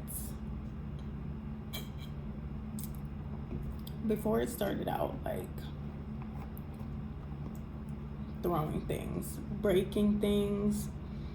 I remember before I found out that he was talking to other girls, our entire relationship, like 5 months in, we had just gone to the Goodwill. I had just bought him some CDs, and I had just bought him some stuff. And he was at work, so I found all that in his Facebook on his second phone that kept going off for some odd reason. After that, I broke the CDs and whatever else I had just bought for him, and you know, then it escalated to throwing keys, because we would be in the car, sitting in the car, and you know, he'd be acting like nothing's a big deal. So I would start screaming, and I'd throw my keys at him and all kinds of stuff. He'd be trying to get distracted during these conversations and get me sidetracked and all kinds of stuff. I was raging. I could not control my anger anymore. And then I remember another time we was in bed, and he had done whatever he had done, and he was like laughing. He was laughing at me. And so I hit him in the leg.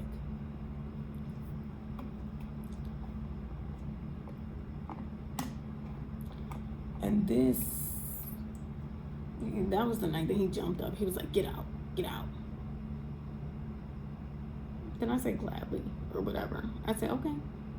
And I got up, and I was getting my stuff to leave, and you know, obviously he was just saying that, because I did not end up leaving. But at this point in our relationship, like he would do something. He would do multiple somethings, and I would just ignore it. Then I would explode, right? Then he would act like he doesn't know what I'm talking about. Stop talking about the past, like get over it, da da da da. And then blame me for whatever it was. Then I would start verbally assaulting, calling him names and stuff. Then I might end up throwing something, hitting him, or I would just like start leaving. Like this is when I started like walking out and just leaving. And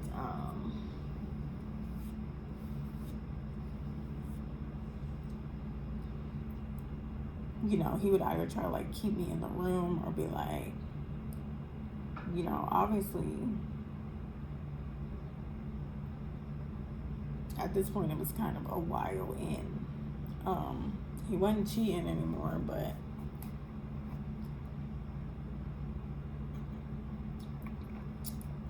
he wasn't doing right either. So in these moments, he would try to like keep me from leaving. If it would be random times. One time I remember I walked out, it was dead cold outside. It was snow outside and all kinds of shit.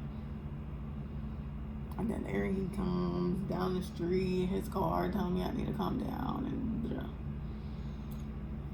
So eventually I did start walking out and leaving because I was getting there was nothing I could do. Like,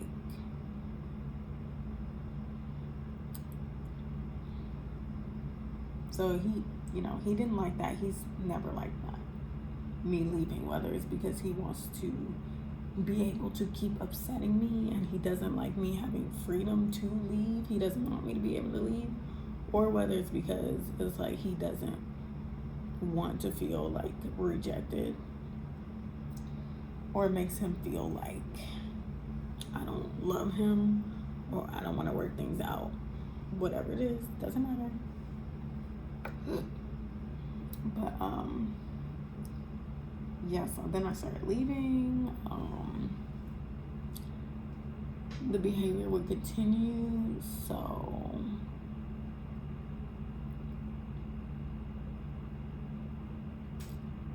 yeah, then eventually I started being like, okay, there was a whole issue of like me not being able to keep a job that was bothering me. So eventually I was like, okay, this is around the time where I was like, okay, something's clearly wrong. What is it? What are my options here? That's when, eventually got diagnosed with autism. Which I tell that story on this channel, how I found out. How I got diagnosed, which was just the most traumatizing way you could ever figure something out. Is like it being dumped on you, something you never knew existed, just being dumped on you. And you're like meeting all the criteria for something you never knew existed. Something that cannot be healed. Something that is permanent, okay? Like, that's devastating to anybody. Some way that you were born that you didn't know. After 27, after like 25 or 26 years. Yeah, that was not what I needed to experience.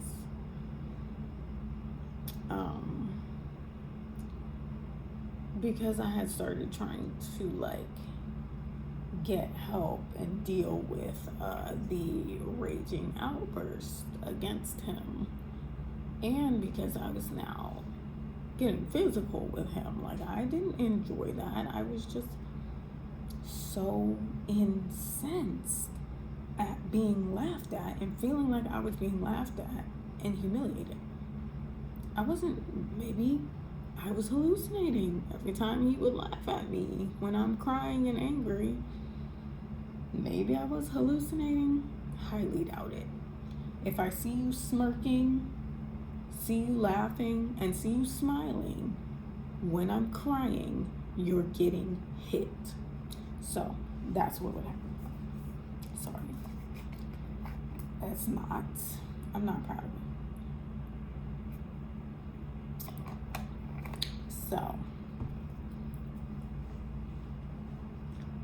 then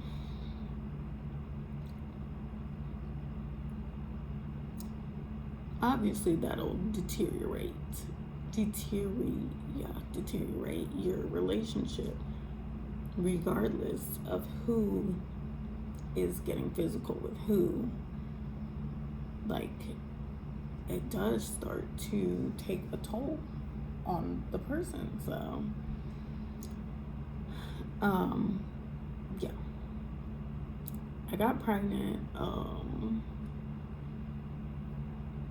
That whole story. I got pregnant. He was already talking to somebody else, so he was miserable when I got pregnant. So he tried to convince me to get an abortion.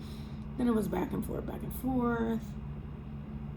he didn't really care. Then he broke up with me after we decided we were gonna keep the baby, our daughter. Just all kinds of shit. And then I was really losing it, y'all. Like, my anger was over the top. I was so angry because the one thing that I had always feared was becoming a single mom and being abandoned during my pregnancy, being cheated on during my pregnancy. And it was happening. And I just couldn't stand the thought, like, wait, I'm bringing a child into this world and her life's gonna be ruined because of me from minute one. No, I need to fix this. So, dealing with my husband's wishy-washy behavior was driving me insane under those circumstances because I really just wanted things to work out. It was like, why? As soon as I get pregnant, now you want to break up. Now you want to start going out. Now you want to have all these friends. Now you just want to ditch me. Oh, I was so angry. And yeah, I started to self-harm really bad. And you know, I always utilize 988, but it's like, there's only so much you can do, man. There's only so many times you can call a hotline in one day. And I was seeing a therapist at this time too.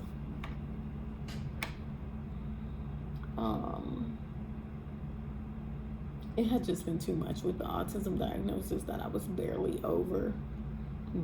understanding or dealing with, and then now pregnant. So yeah, I was hitting myself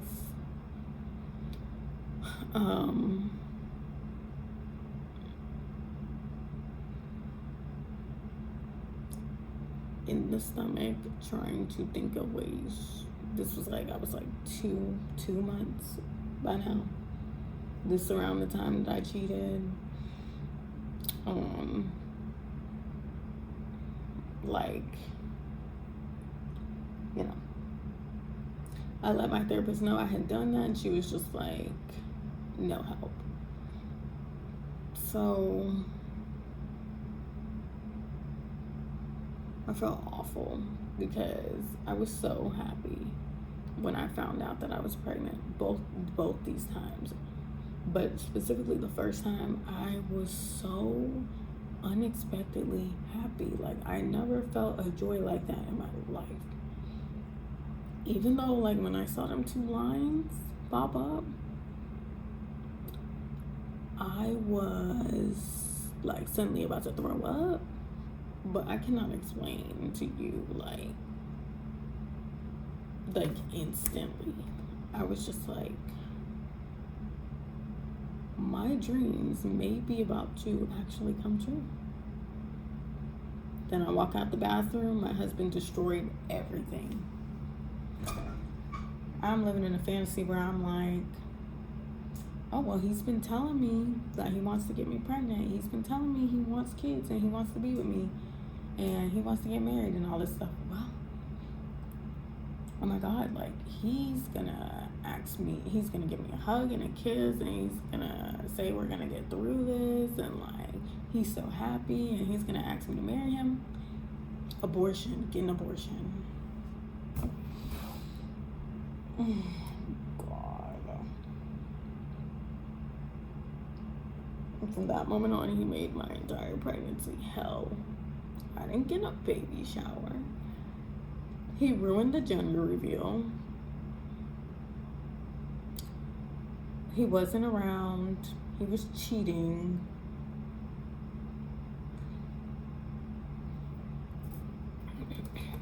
I felt ugly because he suddenly didn't want to have sex with me.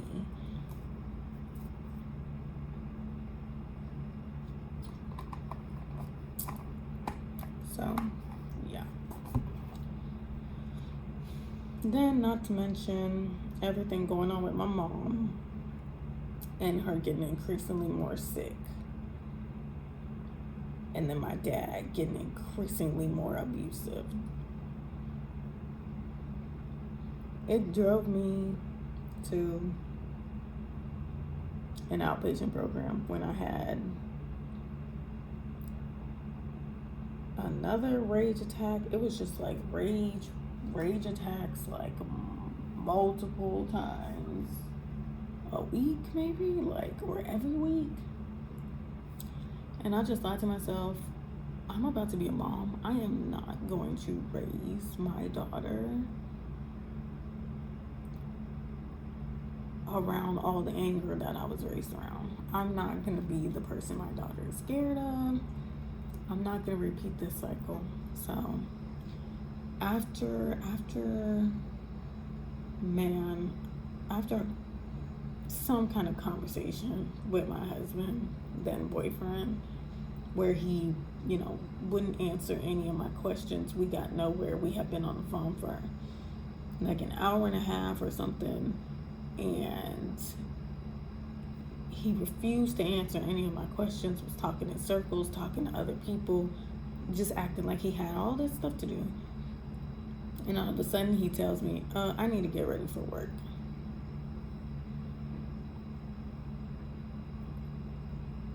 That's when I just started screaming. I threw the knife block off the counter. I knocked over the freaking bar stool. That's the time when I was like, and then he was on the phone and he heard it, and then I was kind of like, I need to hang up right now. And then I just hung up.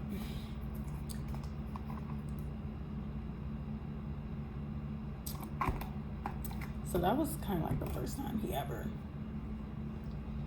heard me act like that. Like, he was used to me yelling at him and like throwing some keys here, throwing a stuffed animal at him and there, hitting him in the leg or whatever, or like shoving him or something. But he had never heard me like explode on that level. Then after that, I hung up. I went in my room, destroyed pretty much everything in that room that I could destroy. There was glass everywhere because I broke the vanity. I broke the chair to the vanity.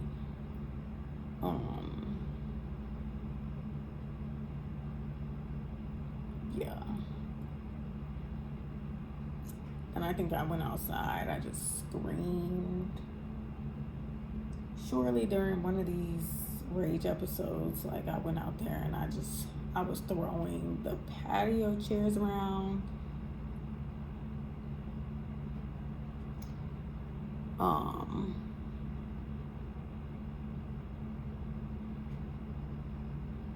There was a lot of different incidents, so I can't even tell you. One time I took like the little IKEA. I had a little IKEA, what is it called? Those cheap little IKEA clothing racks. And I had taken mine down to make more space or whatever because I wasn't using it or something. So it was in pieces. So I took one of the pieces of that. I went outside in the backyard. And I was genuinely just screaming, crying, and just like grunting, hitting the tree in the backyard just over and over and over again. Y'all, I was losing my mind. And like I said, I was 2 months pregnant. I was losing, I might have been 3 months pregnant because it was in July. Early July is when I admitted myself to the outpatient program. So I was about 3 months, yeah. Yeah, because we conceived in April. I found out in May, so May, June, July. I was 3 months pregnant. So, and then I had just cheated on my husband, my boyfriend at the time. So I was like, oh my God, I'm losing it. So yeah, started the program. It was 3 months, graduated. It was group therapy, 6 hours a day. I would get there at like 7:45 and then leave at it was over at 3. Yeah, six, how many hours is that? 8 to 3. 8 to 3, 6 days a week. We had Sundays off. Yeah. Then I graduated from that part of the program. I stepped down to the lowest step, which is where you still go, but you're only there for 3 or 4 hours. Still doing group. And during that time, that's when I went to the psychiatrist finally. She pulled the BPD thing on me too, because I had mentioned it. Trust me, if I hadn't been mentioning to these doctors if I hadn't been mentioning BPD at all, that I ever got diagnosed with it, they wouldn't have diagnosed me with it. Trust me. But because I kept mentioning it, I couldn't help but mention it.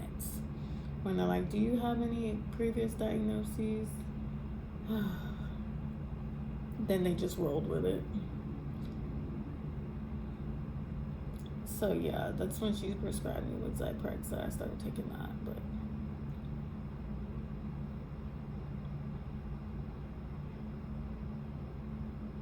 I was taking that for 2 or 3 months, because I tapered off. I got prescribed in late July, and then I tapered off in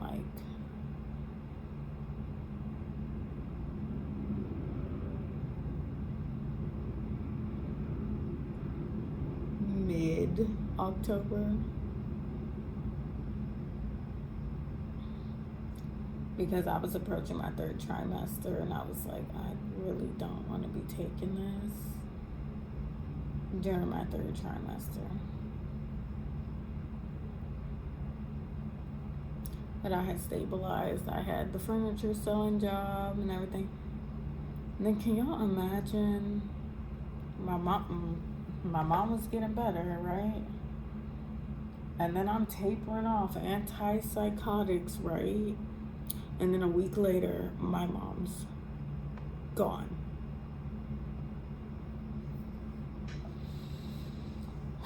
And I was 5 months pregnant at this time, and with her first grandchild.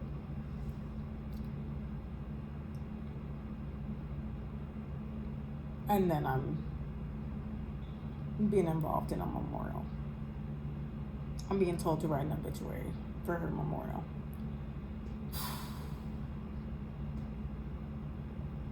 Yeah.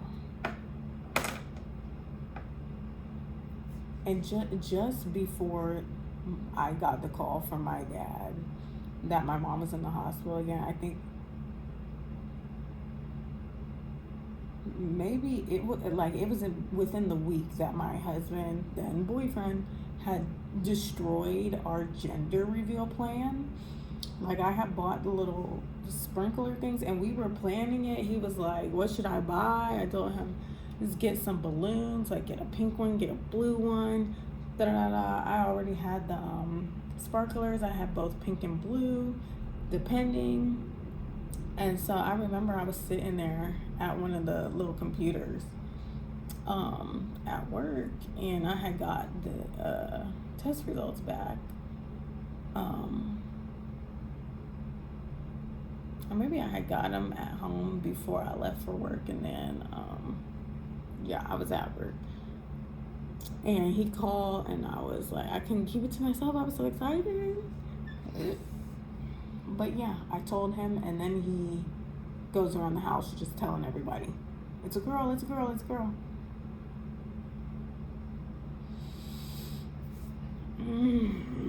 telling this stuff is making me mad just talking about it.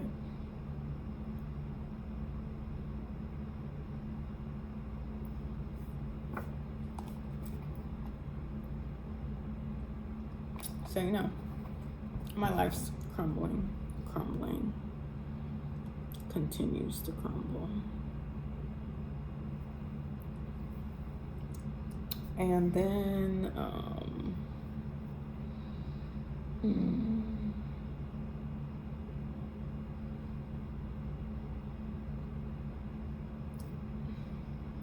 after that, you know,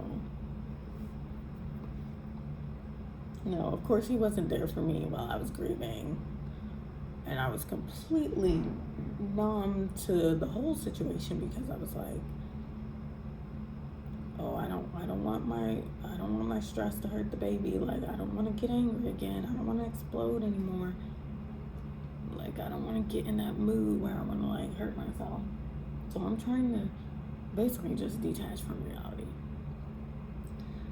And then we had my mom's memorial, November 11th. Yeah. And then December 13th, my husband's in jail. I'm finding out he's in jail.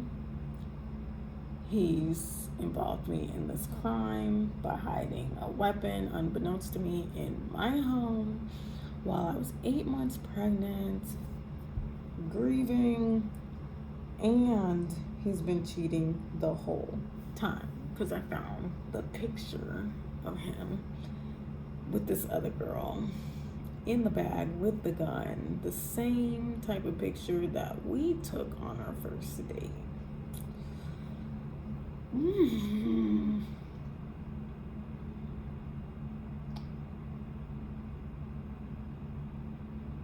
Then 2 days later, police are knocking at my door to question me and threatening to take my 8-month ass, pregnant ass to jail. And oh my God. But still,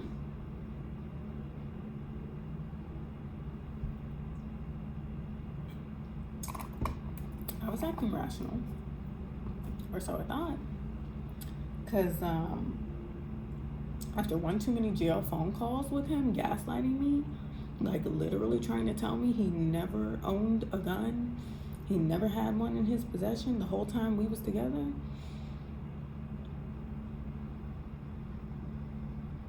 And trying to like paint me out like I'm crazy. Again, I lost my mind. Started screaming, throwing shit, breaking shit. Just, oh, I wanted to literally murder him. Like, even months prior to that, when I was doing my little assessment as to whether I should just be in the day program or whether they should keep me, I didn't want to be kept in there, in the hospital against my will, basically, until they decided I could go. Not pregnant. So when the guy asked, do you have any thoughts of hurting yourself or others? At first I said, yes, I want to hurt my boyfriend. I want to kill him. But he said, be careful saying that because we'll have to lock you up, like keep you. So, you know, and thanks to my personality, I was able to kind of like charm him and be like, just joking, you know, just joking. Every girl wants to kill her man every once in a while, you know. I'm just joking. I would never.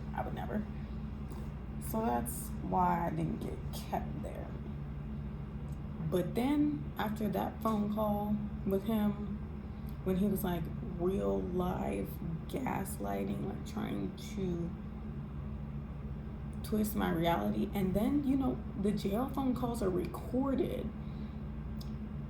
So he was trying to like discredit what I had told the police,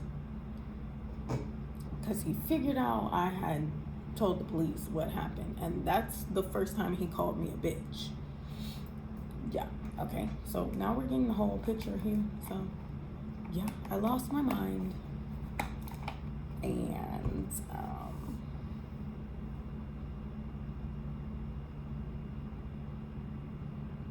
got super extremely worked up.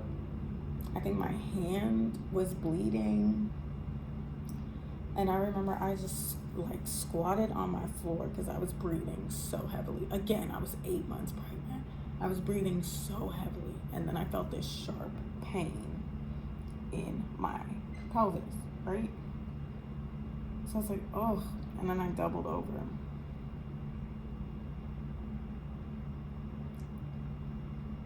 And then I squatted to the floor after I doubled over because I was like, ugh. And then I was like, then it happened again. I was like, oh shit. And I wasn't getting no proper prenatal care. I didn't have a doctor, nothing. I had just had like random scans of her. Like I got the ultrasound pictures and everything, but yeah, by that time, 3rd trimester, I was struggling to find a doctor. Obviously, nobody wanted to take me because it was like a liability. So then when I started feeling those pains is when I was like, okay, I need to go to the ER just to check on her. They'll be able to, do a scan on me and just make sure she's okay. I haven't seen her in a couple months. Let me just make sure she's okay. So that's when first I'm getting gaslit by my jailed up baby daddy. And then in the same day, my dad's gaslighting me, trying to tell me that he has x-ray vision and he can see inside my stomach and he knows my daughter is perfectly fine. So I don't need to go to the hospital and I'm overreacting. So I had to convince him to take me to the hospital. Then he abandoned me at the hospital. Yeah, his pregnant daughter. That's when I found out, yeah, your heartbeat's like 115, 112, 115. What's going on? I didn't even feel my heart beating. But yeah, the nurse, he checked the baby's heartbeat, my daughter. It was beating nice and strong. Like she was fine in there. But still they admitted me to give me an anatomy scan. That's when I got my anatomy scan, which was in the ER. And that's when I saw her parts, and she's fine physically, no abnormalities. And still they determined that I was in preterm labor. They didn't have a labor and delivery department at that hospital anymore. I was born at that hospital, but apparently they got rid of their labor and delivery department. I didn't know that until they told me. And I'm sitting in the bed. I'm sitting in the hospital bed, and they have the hospital thingy right there, like the thing that you place the baby on after the baby's born. And I was just like, I was looking at it, I was like, this cannot be happening. I cannot have this baby right now. No, like I'm here by myself. Like her dad's in jail. Like this cannot be happening. I'm a month early. No. So yeah, they transferred me. Called my dad to let him know they were transferring me. He acted like I was burdening him somehow. So that's when I stopped contacting him. That's when I rode in the ambulance alone for the first time in preterm labor. Oh my God, bro. Oh my God. So somebody's supposed to act rationally after this whole sequence of events right here. But I was, though. That's the part that still trips me out to this day. People are telling me I need to be better and do better and act better. But how rational have I been during all of this? Like, you have to think about that. So, yeah, they hooked me up to the IV, and then it got to the point where it was like, I was getting scared that I was about to give birth alone. So that's when I finally caved and called my now mother-in-law and sister-in-law. That's when I caved, because I did not want to contact them, but my dad was useless. He literally left me. He did not care.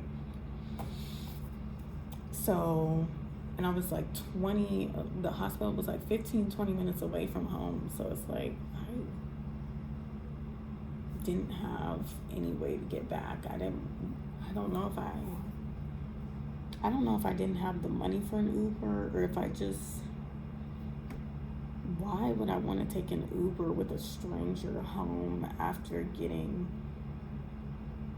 put on bed rest? Because I just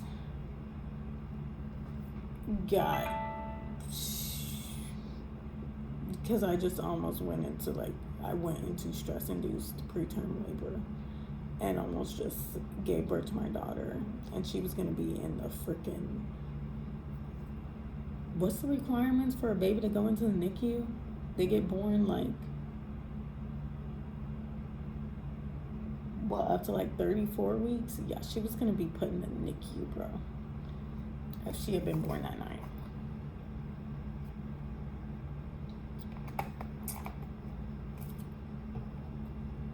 Well, yeah, 40, I was like 36 weeks. Anyway, yeah. I just at least wanted to be taken home by some people I knew. Or if I did have the baby, I at least wanted some people that I knew there, Apparently that's a crime to my dad, because that's when he made his little comment after all I had just been through that day. That's when he makes his little joke. Why didn't you walk home?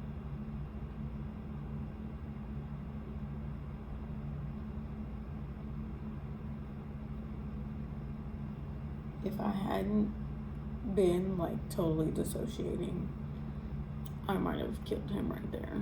I'm not gonna lie to you. Anyway, so yeah.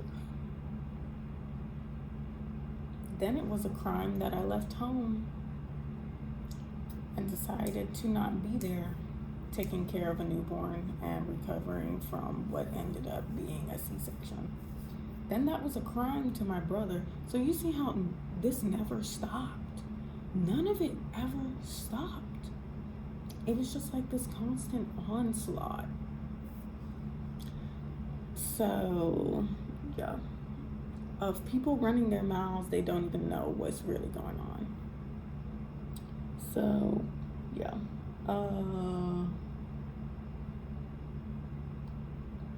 I had kind of like chilled out per se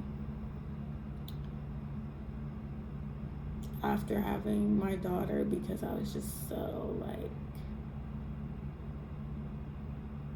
like I was in shock, but I was also like busy taking care of her and getting to know her and just spending time with her. I was loving spending time with my daughter.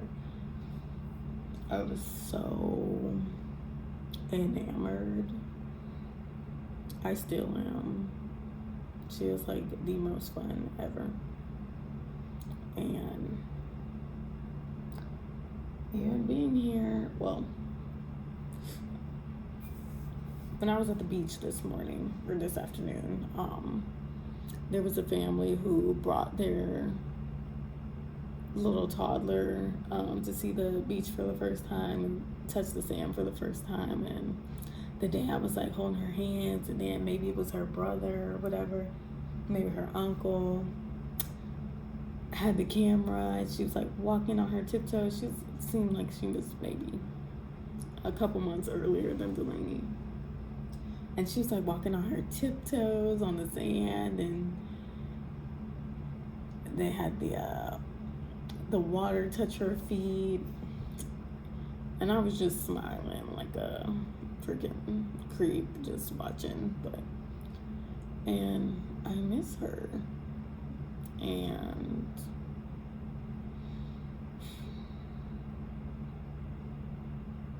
I'm upset over everything that has transpired, to say the least. But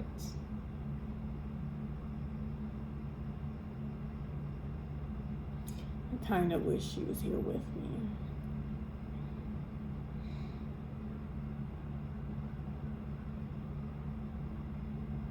But yeah. Anyway.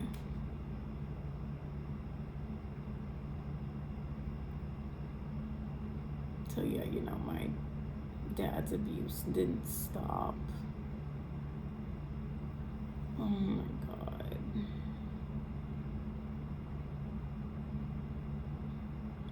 But I was like distancing myself enough that like I was distancing myself more and more from him while I was staying with my in-laws. And yeah, that's when my brother started coming into the picture, bothering me because I wasn't responding to her dad and stuff like that. So then the whole thing with his sister, that happened. Then I left, and we know the story. So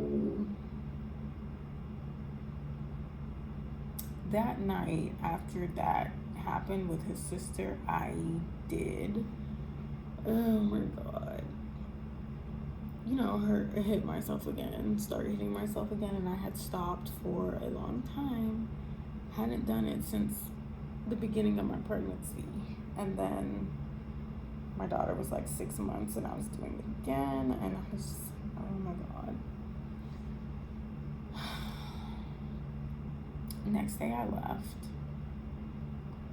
and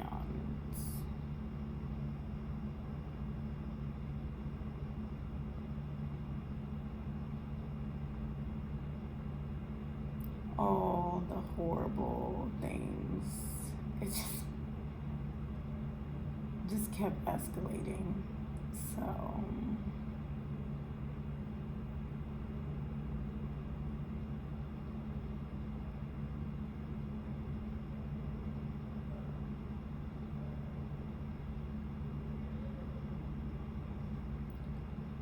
then I got my apartment and thought,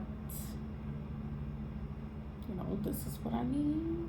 This is what I need to heal. I started seeing my therapist that I see now. I started seeing her in like late May. So my daughter was like 5 months.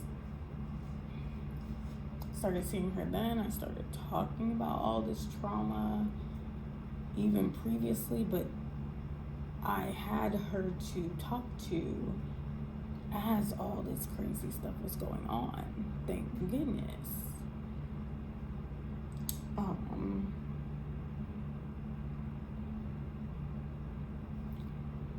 And I was seeing her twice a week because it was so bad. I was seeing her twice a week.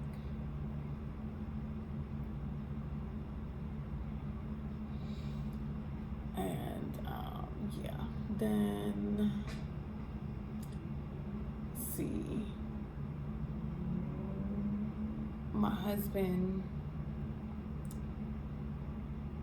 well, I got the money, and then my husband was able to come home because I paid the rest of the bail. For his family, oh yeah, sister asking me what's taking me so long. There's how many people? How many people in your family? Your mom and sister, another sister, his cousin was pitching in, his two brothers, and it had been tax time. And they still hadn't bailed him out. So get real.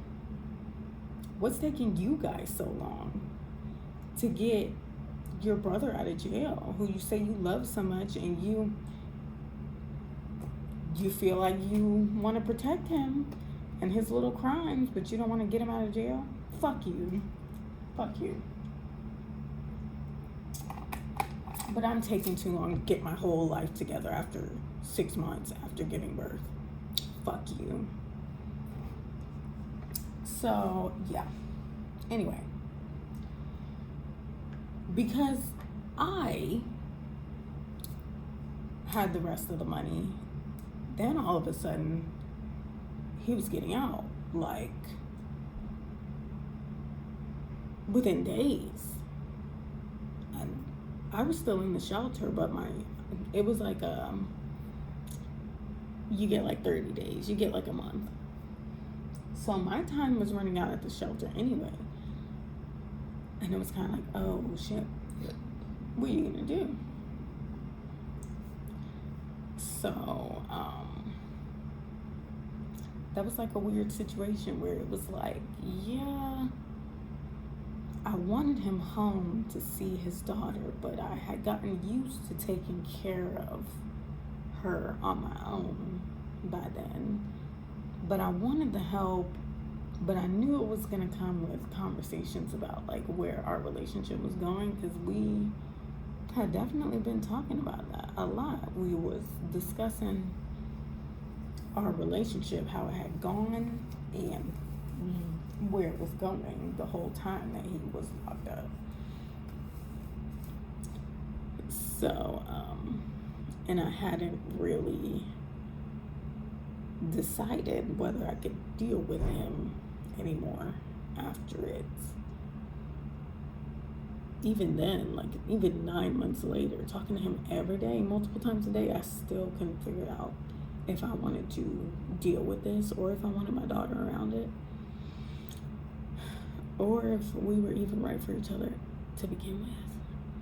And I thought I stopped,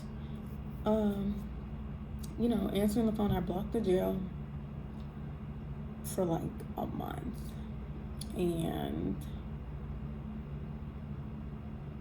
I thought I was doing okay, like not talking to him and moving on with my life. But it was just so weird, because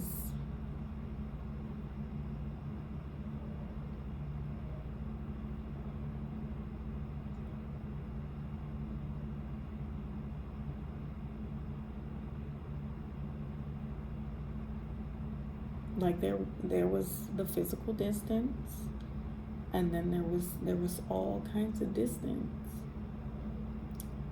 and I was getting the help of an outside perspective too at this point. And then when I was in the shelter, like people were asking me about her dad and like our relationship and what was going on, where was he. So I would talk to the girls, about our relationship and about us. And,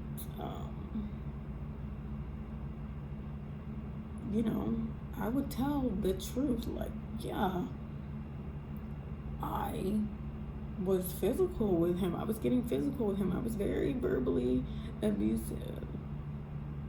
But also, yeah, he did cheat. He was cheating. He was sneaking around. Like, he hurt me really badly. And then, it was always everyone has a different opinion. Like, I talked to so many people, and, 'cause,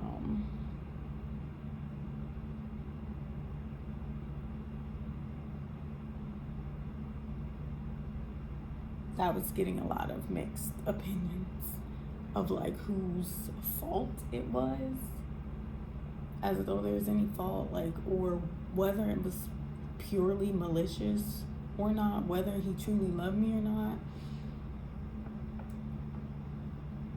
Yeah, so I was not getting anywhere with it. Even just pondering it on my own, I wasn't getting nowhere. So,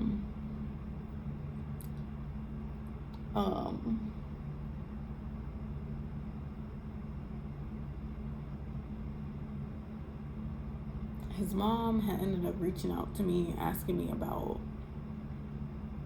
where something was, something, money involved, where I had left it. And then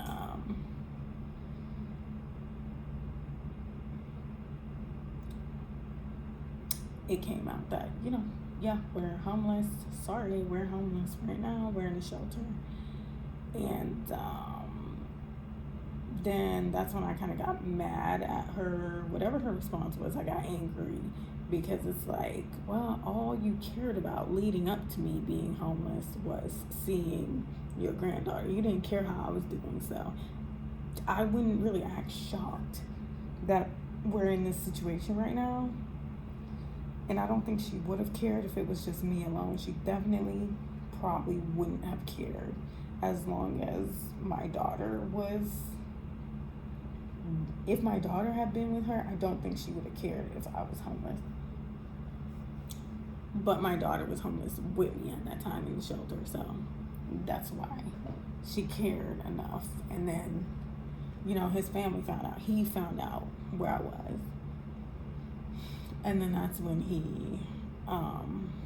was trying, well, I don't remember. I think I might have been thinking about reaching out because the situation was getting so overwhelming, like with the hiding money, and then my brother still blaming me. The gun incident, it was getting too much. Then my sister was starting to piss me off. It was getting too much, and he was my only emotional support for like years. So I think I was pondering reaching out to him and kind of telling him what was going on. I don't remember. Yeah, I may have reached out to him, but it was like under pretenses of like custody, what we're gonna do about our daughter. And that I need to talk to him about it, but it's about our daughter though.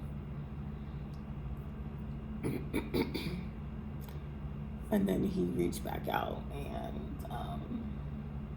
he was trying to call me. There was a situation where, like, obviously I blocked the jail number, so it wasn't going through, and it wasn't just as simple as like unblock the number. I had to go through Securus. So, and I remember talking to one of the counselors there, whoever she was, about like how, yeah, multiple women I talked to, and I was like I'm like a little bit nervous about talking to him. I think I even started crying because I was so like nervous to talk to him. I was worried about how I was going to feel. I was more so assuming that I was going to have a flood of negative emotion when I spoke to him, or even like fantastical positive emotion when I spoke to him.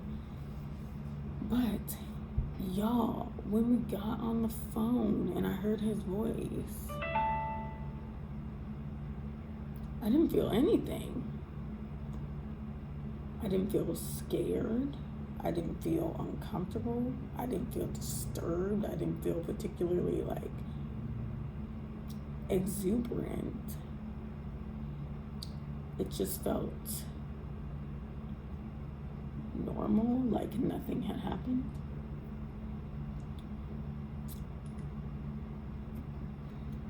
So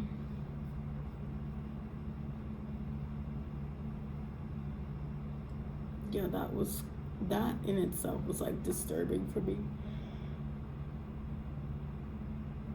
because I felt lost. I was like, man, I can't even make a determination based off talking to him again. Well, I'm lost now. I don't know what to do.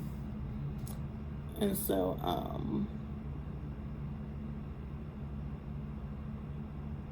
then because him coming home became a real possibility now, because I had money to pay the rest of the bond,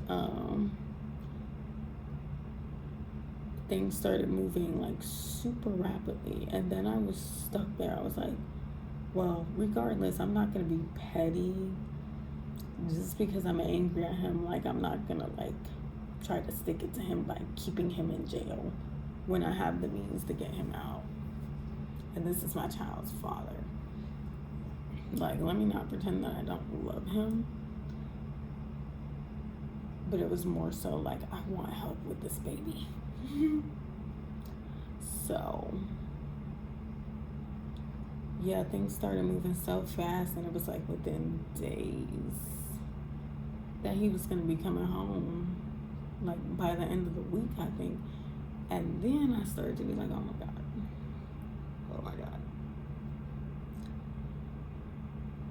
But,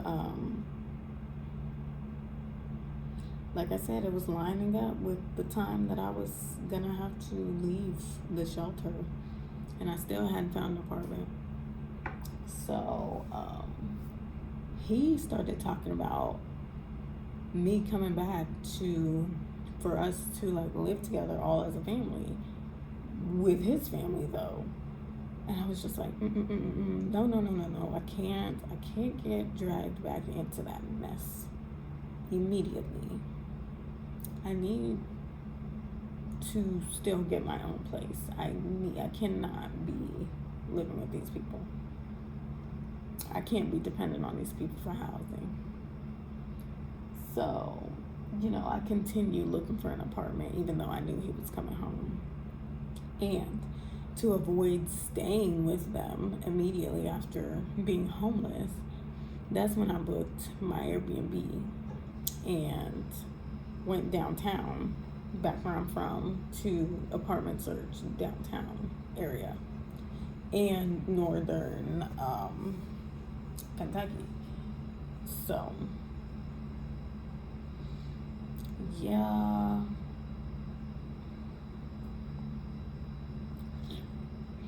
After about like a day,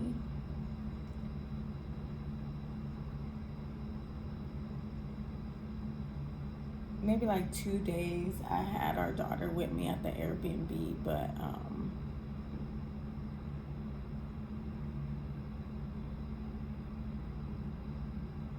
after we went to go see her dad, they met for the first time. And then I saw him with her, and like at first when I saw him, I didn't like react. We didn't really interact with each other. I just handed him our daughter and let them have some time to like meet each other. And then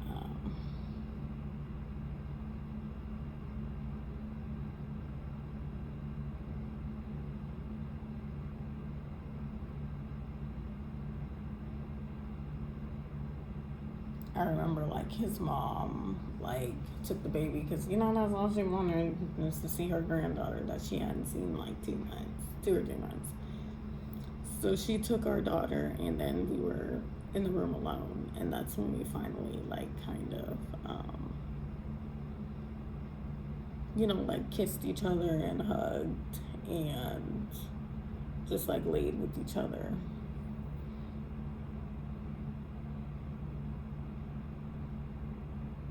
For a little bit. And yeah, I still went back to the Airbnb because I paid for it already, obviously. And you know, I wanted to enjoy my alone time, but I left my daughter to have some them to have some time together and just spend time together and hang out. And while I did my own thing and looked for us a little apartment. So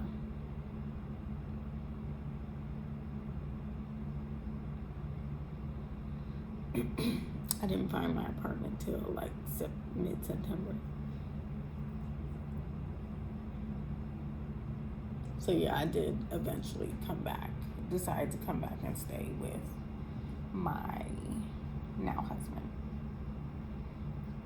And it was really nice.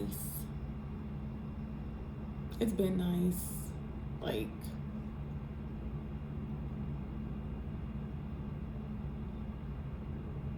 seeing him like take care of her and us taking care of her together and like making decisions together, and it was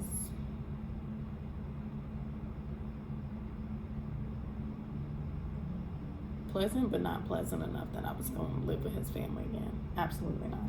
So I got my apartment, but then I was up there and he was with our daughter while I was getting stuff together most of the time.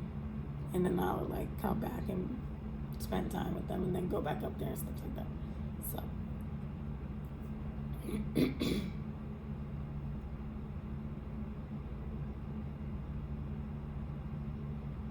anyway, then we got married, and like then I found out I was pregnant again like a week after we got married. And then of course when I got morning sickness is when he wanted to start acting up. Then his sister wanted to start acting up. Everybody wanted to start acting up. While I'm puking my guts out multiple times a day, that's when everybody wanted to start acting up. Okay, and making up more problems with me. They didn't even know I was pregnant.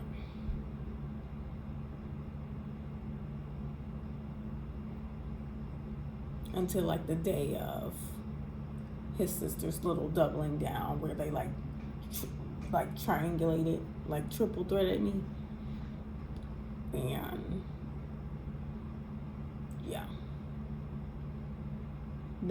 his mom didn't know, nobody knew I was pregnant until that day. And I just told his mom because of the way he had been treating me.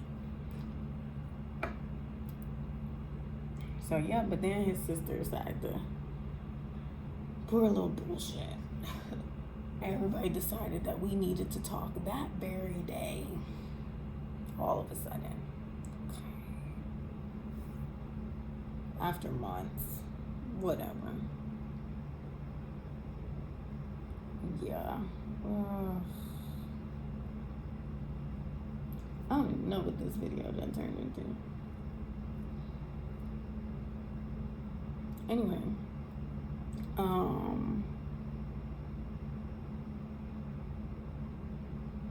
Yeah, this pregnancy, I've been like, nope. I don't care what he got going on. It's not about to stress me out. I don't care what anybody has going on. They're not going to stress me out during this pregnancy. I'm not going to end up back in the hospital in preterm labor because I let these people stress me out so bad. Nope.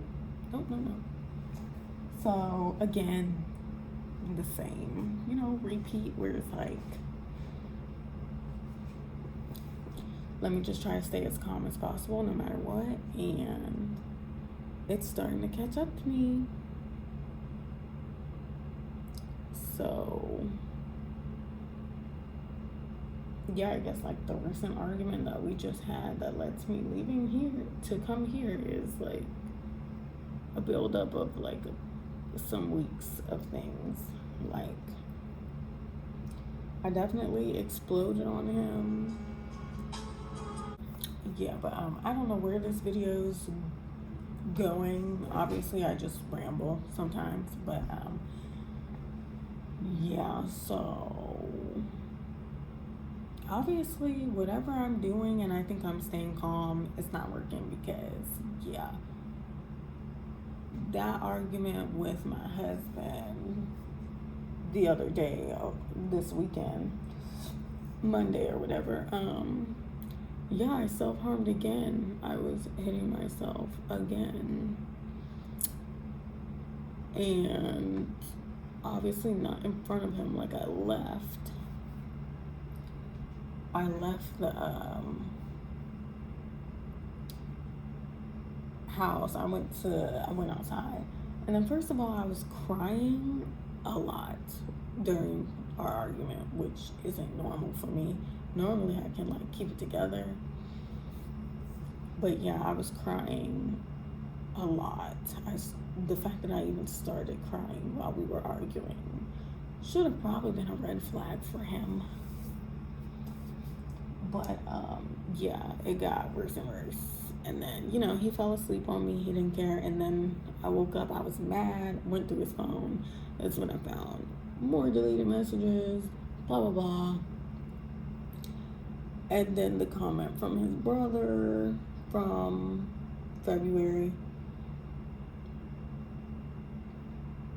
From the incident I talked about in the plate video. And then I just like, I was losing it, and I was just feeling so trapped. I'm like, what do I do? So, yeah, he was still asleep, or he had went back to sleep. He didn't care. And then I went outside to talk to 988 like twice, and then I ended up self-harming in the bathroom, and outside maybe, and then got back inside. He got up. We started going at it again. I started not being able to breathe. Like, I was hyperventilating. I think I was having like a panic attack because he was blocking me from leaving. At first I was like, obviously, I'm going home with my daughter. I'm going home. I told him, you are not going to see us again. I told you last time that we argued and you did all this. Like, I told you we are going to leave and you are not going to see us again if you keep it up. So then he was like, you're not taking my daughter anywhere. You're not going anywhere. So he picked her up and was holding her while I was saying, like, give her to me. Like, I want to go home with her. Give her to me. He was saying, no, you're saying crazy stuff. You're saying you want to get rid of her. You're saying, like, you're going to hurt yourself. Da-da. So I was getting so upset because he wouldn't give me our daughter. So then I started trying to leave. Then I was like, forget it, man. You keep her. Okay, you keep her. I'm leaving. And then he was blocking my way. And he wouldn't let me go outside. And that's when I started to get like, I just wanted to get away from him so bad. I kept saying, I hate you. I want to get away from you. Please leave me alone. I hate you. All of you are crazy. Like, I cannot stand being around you. And he was blocking my way and wouldn't let me get through. And he was like telling me to sit down, like all this other stuff. So that's when I started like hyperventilating. And I was like, oh my God, I really cannot breathe. Like, I can't breathe. Please let me go outside. And eventually, my daughter, she just fell back asleep because it was early in the morning. And then,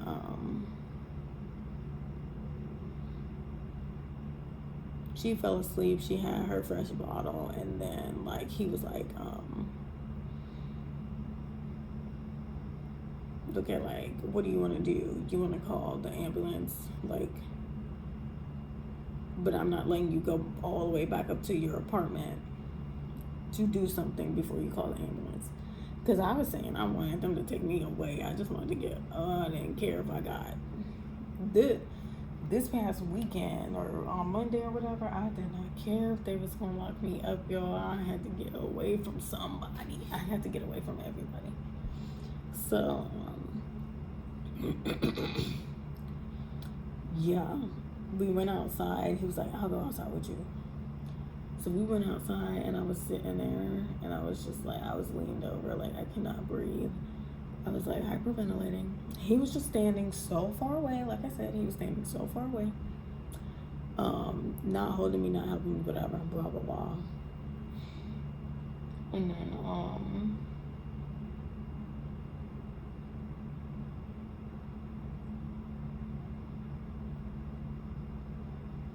then I was so upset. I was like, me and your family don't get along, and I'm sick of it. I'm not gonna pretend anymore. We don't get along. They don't like me. He was like, no, you just don't want them like you, blah, blah, blah. I was like, you know what? Y'all can have my children. You can have her. She doesn't need me. She don't need me. I'm useless here. I'm useless to her. And then he was like, that's when he started with the whole, oh, if you go up there and you block everybody like you did last time and you don't answer your phone, I'm gonna call a welfare check on you and all this other shit.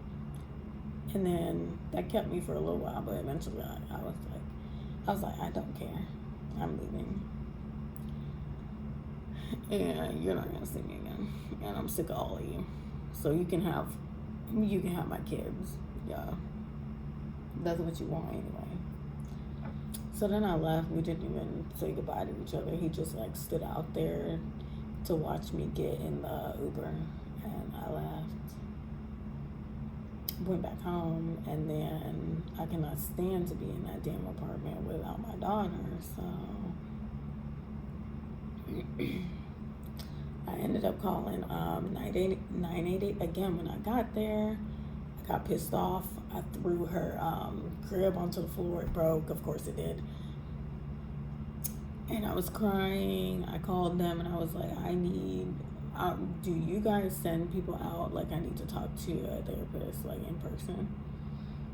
So eventually, like, an hour went by, and then I got a knock on my door, and then 2 people came in, like, suicide crisis, whatever. And then they kind of just talked to me. I did another safety plan. Like, how many safety plans have I done in my life? The lady heard that I had ever got diagnosed with BPD. Obviously, I said I was diagnosed with PTSD as well. Everybody thinks, like, nope, this girl ain't been through shit. She just being dramatic. I heard BPD, so she got BPD. It's not the PTSD. It's tripping her out, nothing. She don't got that. So she heard that, and she was like, oh yeah, intense emotions, and you instantly get invalidated. So I'm like, all right, girl. So that's when I was getting more advice. Watch a movie, take a bath.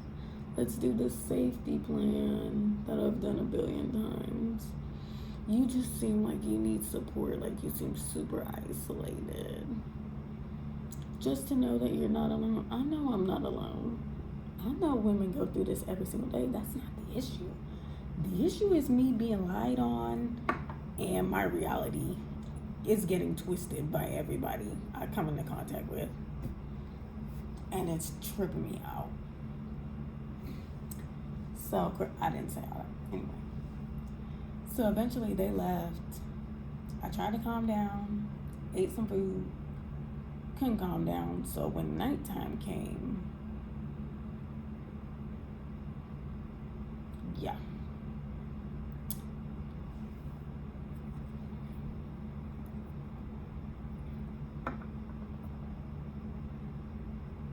Hurt myself again. And then I was like, I gotta get out of here.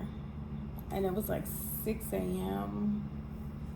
I woke up and self-harmed. So it was like 6 a.m. And then I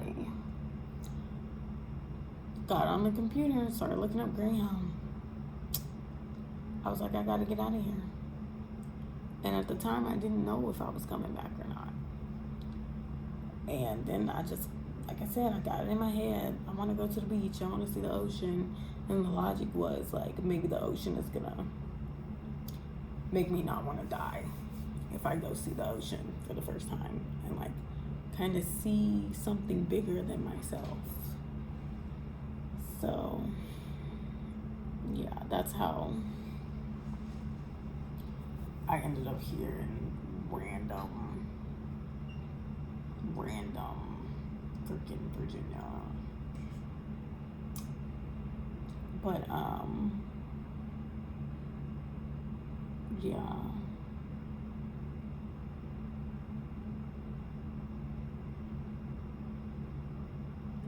Then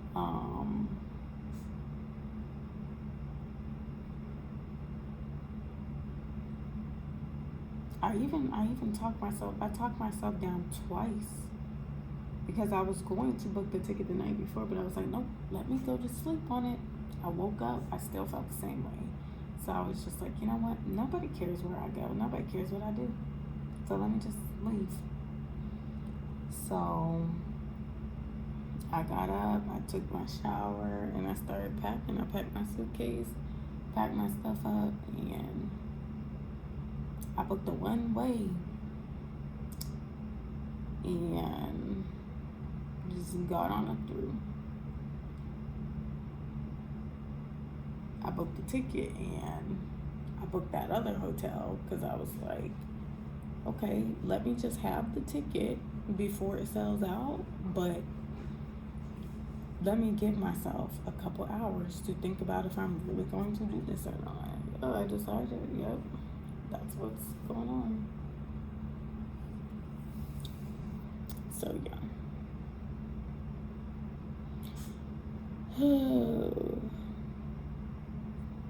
Nothing's really getting solved here.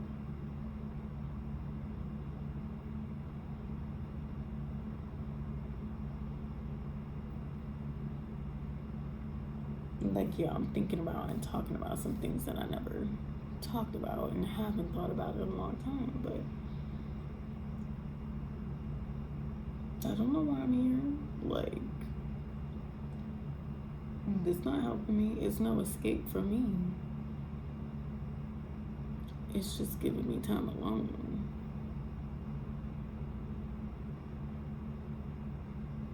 So when I do go back home, I have no idea. I still don't know. I still don't know how to go about this. I'm trying not to be convinced that I need medication, because the damn girl the other day, she told me, maybe you need to go back on your medication. Bro. And then I feel like everybody has won, because now I'm sedated and now they can just treat me however, and I'm not reacting anymore. And I'm just ignoring everything and able to ignore it like they want me to. And that would make me feel like, oh, they're winning. Everybody's winning. But now I'm starting to think about it from my own perspective. Like, man, I'm losing touch with reality. I'm completely detached from my own identity. I didn't even really register that I was on the freaking bus, leaving my daughter, leaving the state by myself, until halfway in the trip, bro. 12 hours in, that's when I finally realized, like, bro, oh my God, like, what?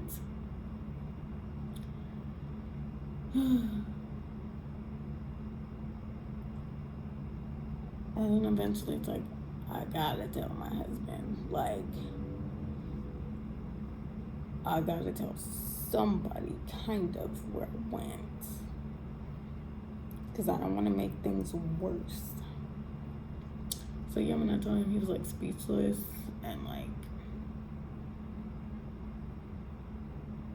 worried.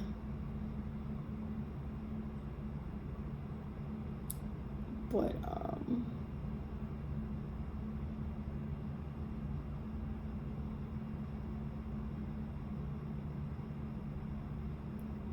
I was like, are you mad at me? He's like, he said that he was not mad, that he was sorry for how that argument ended up escalating. So, I don't know. he said he was more sorry that it was so bad that I felt like I had to escape states away across state lines. So, then he was like, I need your location. Like, I need your location. I was like, all right, I don't even care. What do I care for? We never talked about like sharing locations or anything before, but it wasn't like unreasonable in this situation. So I was just, I don't care. And then he ended up, I didn't ask him to, he just decided to share his. Because he had said something like, well, it's time for me to trust you. Because we was, during that argument, we was arguing about the cheating too, on both sides. It was just like screaming at each other about the cheating, about each other cheating on each other. So, yeah. He was just like, this is an opportunity for me to trust you. And I said, well, hopefully this situation somehow leads us to trust each other.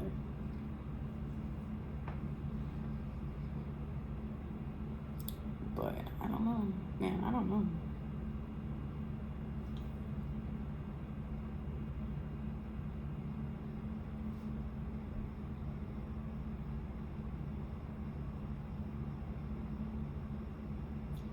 I don't know what to do next. My therapist did send me an email this morning that I haven't opened it, but I saw it about a reschedule because I missed the last session. I don't know what I'm gonna do about that.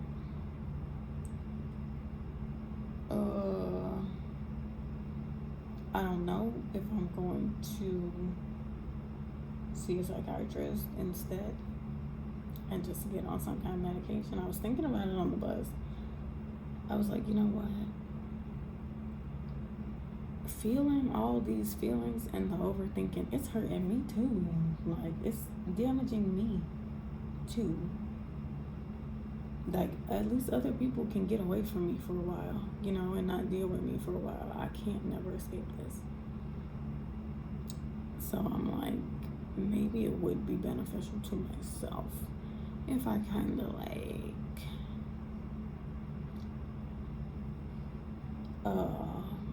blunted my emotions. Maybe it would be helpful if I just felt nothing. So I started considering that, and then I was like, maybe I do need some happy pills. Shoot. It'd be better than whatever else is going on here.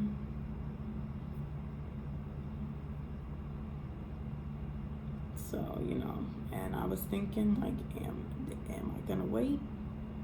Am I gonna wait till I get birth? Am I gonna give this 3 more months? Or is this actually severe enough that I would need to start some kind of medication right now?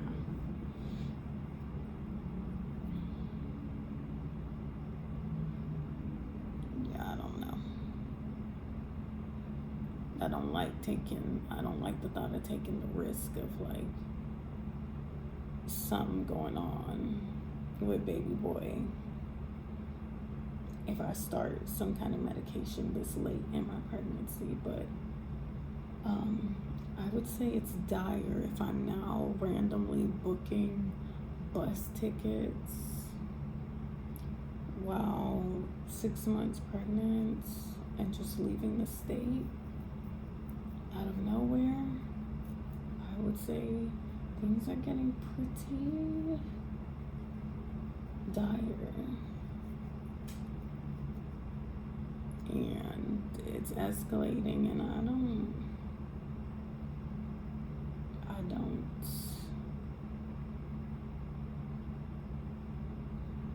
want to see where this keeps going, to be honest with you. because it's not gonna be good. So I'm just debating still. I have no idea. It's late though, and I gotta find something for me and this baby boy to eat.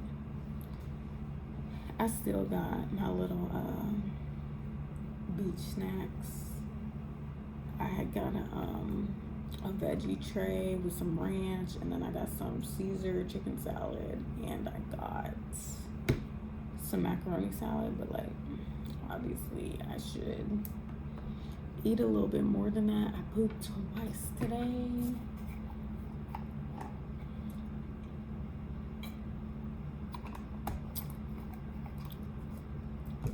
Because I have been constipated. Like, I didn't really have time to use the bathroom in the past 2 days anyway, but I was already like constipated because I was kind of stressed out and I couldn't relax for like 2 days before that. So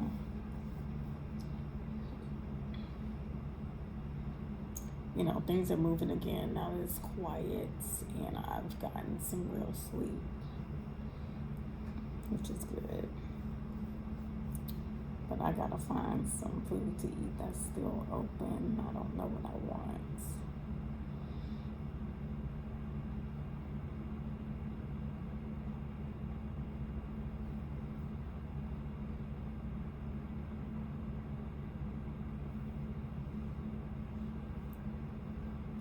But yeah, that's been the story of my mental up till now.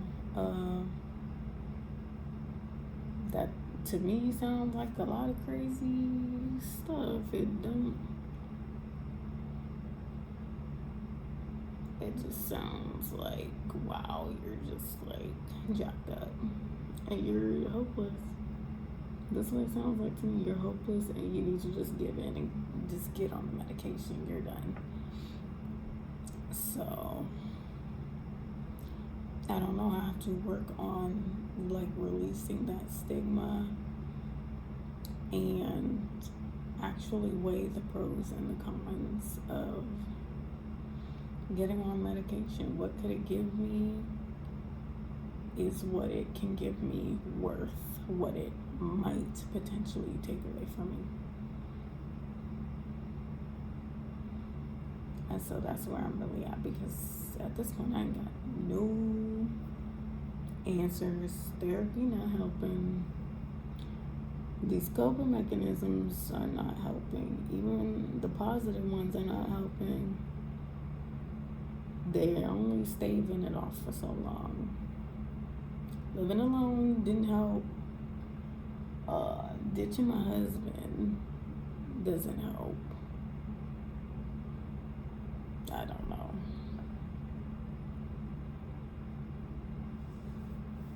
And she did, the lady who came with the other person to my apartment,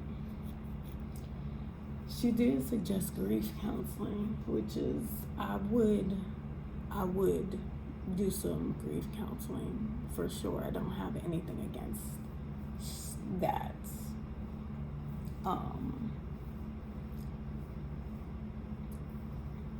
Because I do need to find some kind of way to struggle with like the regrets toward my mom and like all the things that I don't know. And the way that she passed away, those circumstances, and like a lot of guilt and stuff like that. I will probably tonight, actually, because I have nothing else to do. But you think I'm going out on the town at night? No, my curfew is sunset. If it's dark outside, I ain't going outside. But yeah.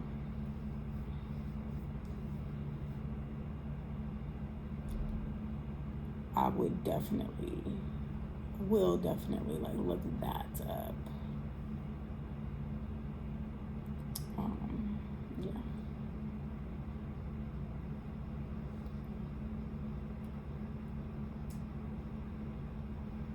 Yeah. could get some assistance with that. But yeah, that only solves that issue. Everything else is kind of like, bro, you doomed and you need to just drug up. Drug up. I've been sober my entire life. Your girl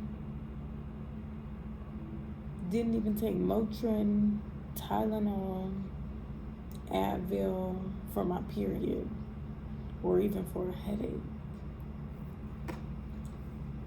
The first time I got prescribed some painkillers, it was after my C-section, and I tried it. I was in enough agony that I tried it, the Oxy. I took one, which was not the dose. I took half of one dose, and all it did was make me sleepy. And so I was like,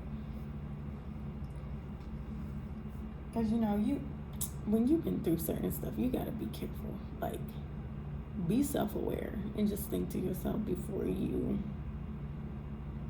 take whatever you get prescribed from a doctor for pain, especially painkillers.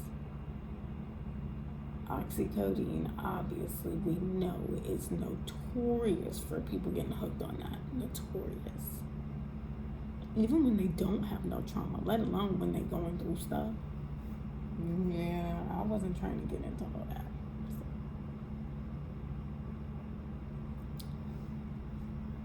But yeah, I'm going to mind my own business now. Just relax.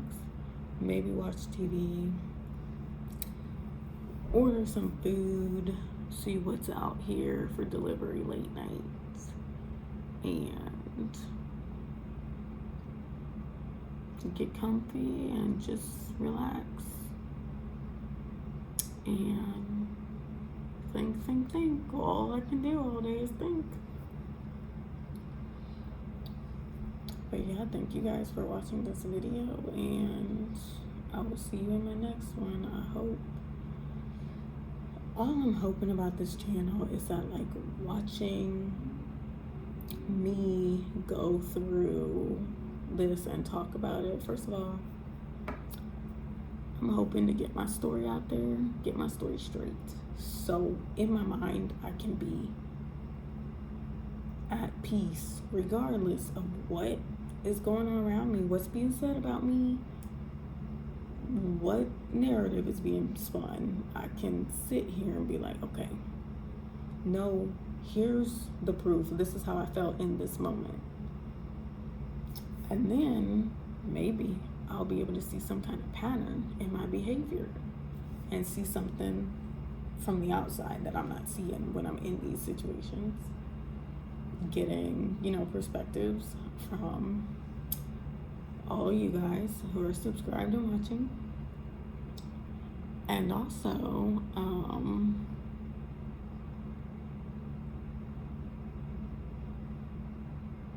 just like share these weird experiences that people cannot describe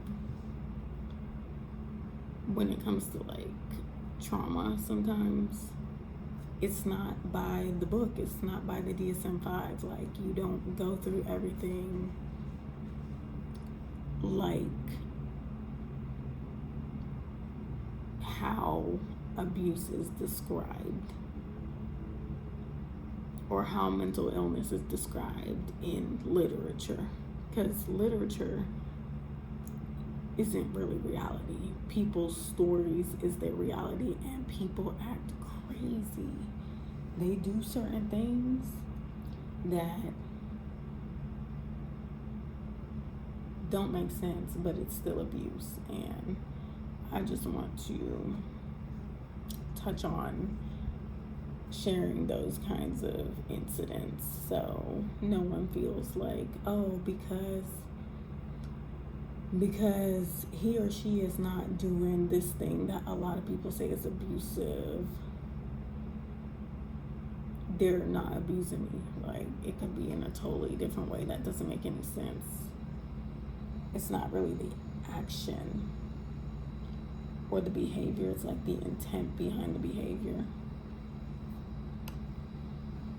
So it could be anything. anything can be used to terrorize somebody. So,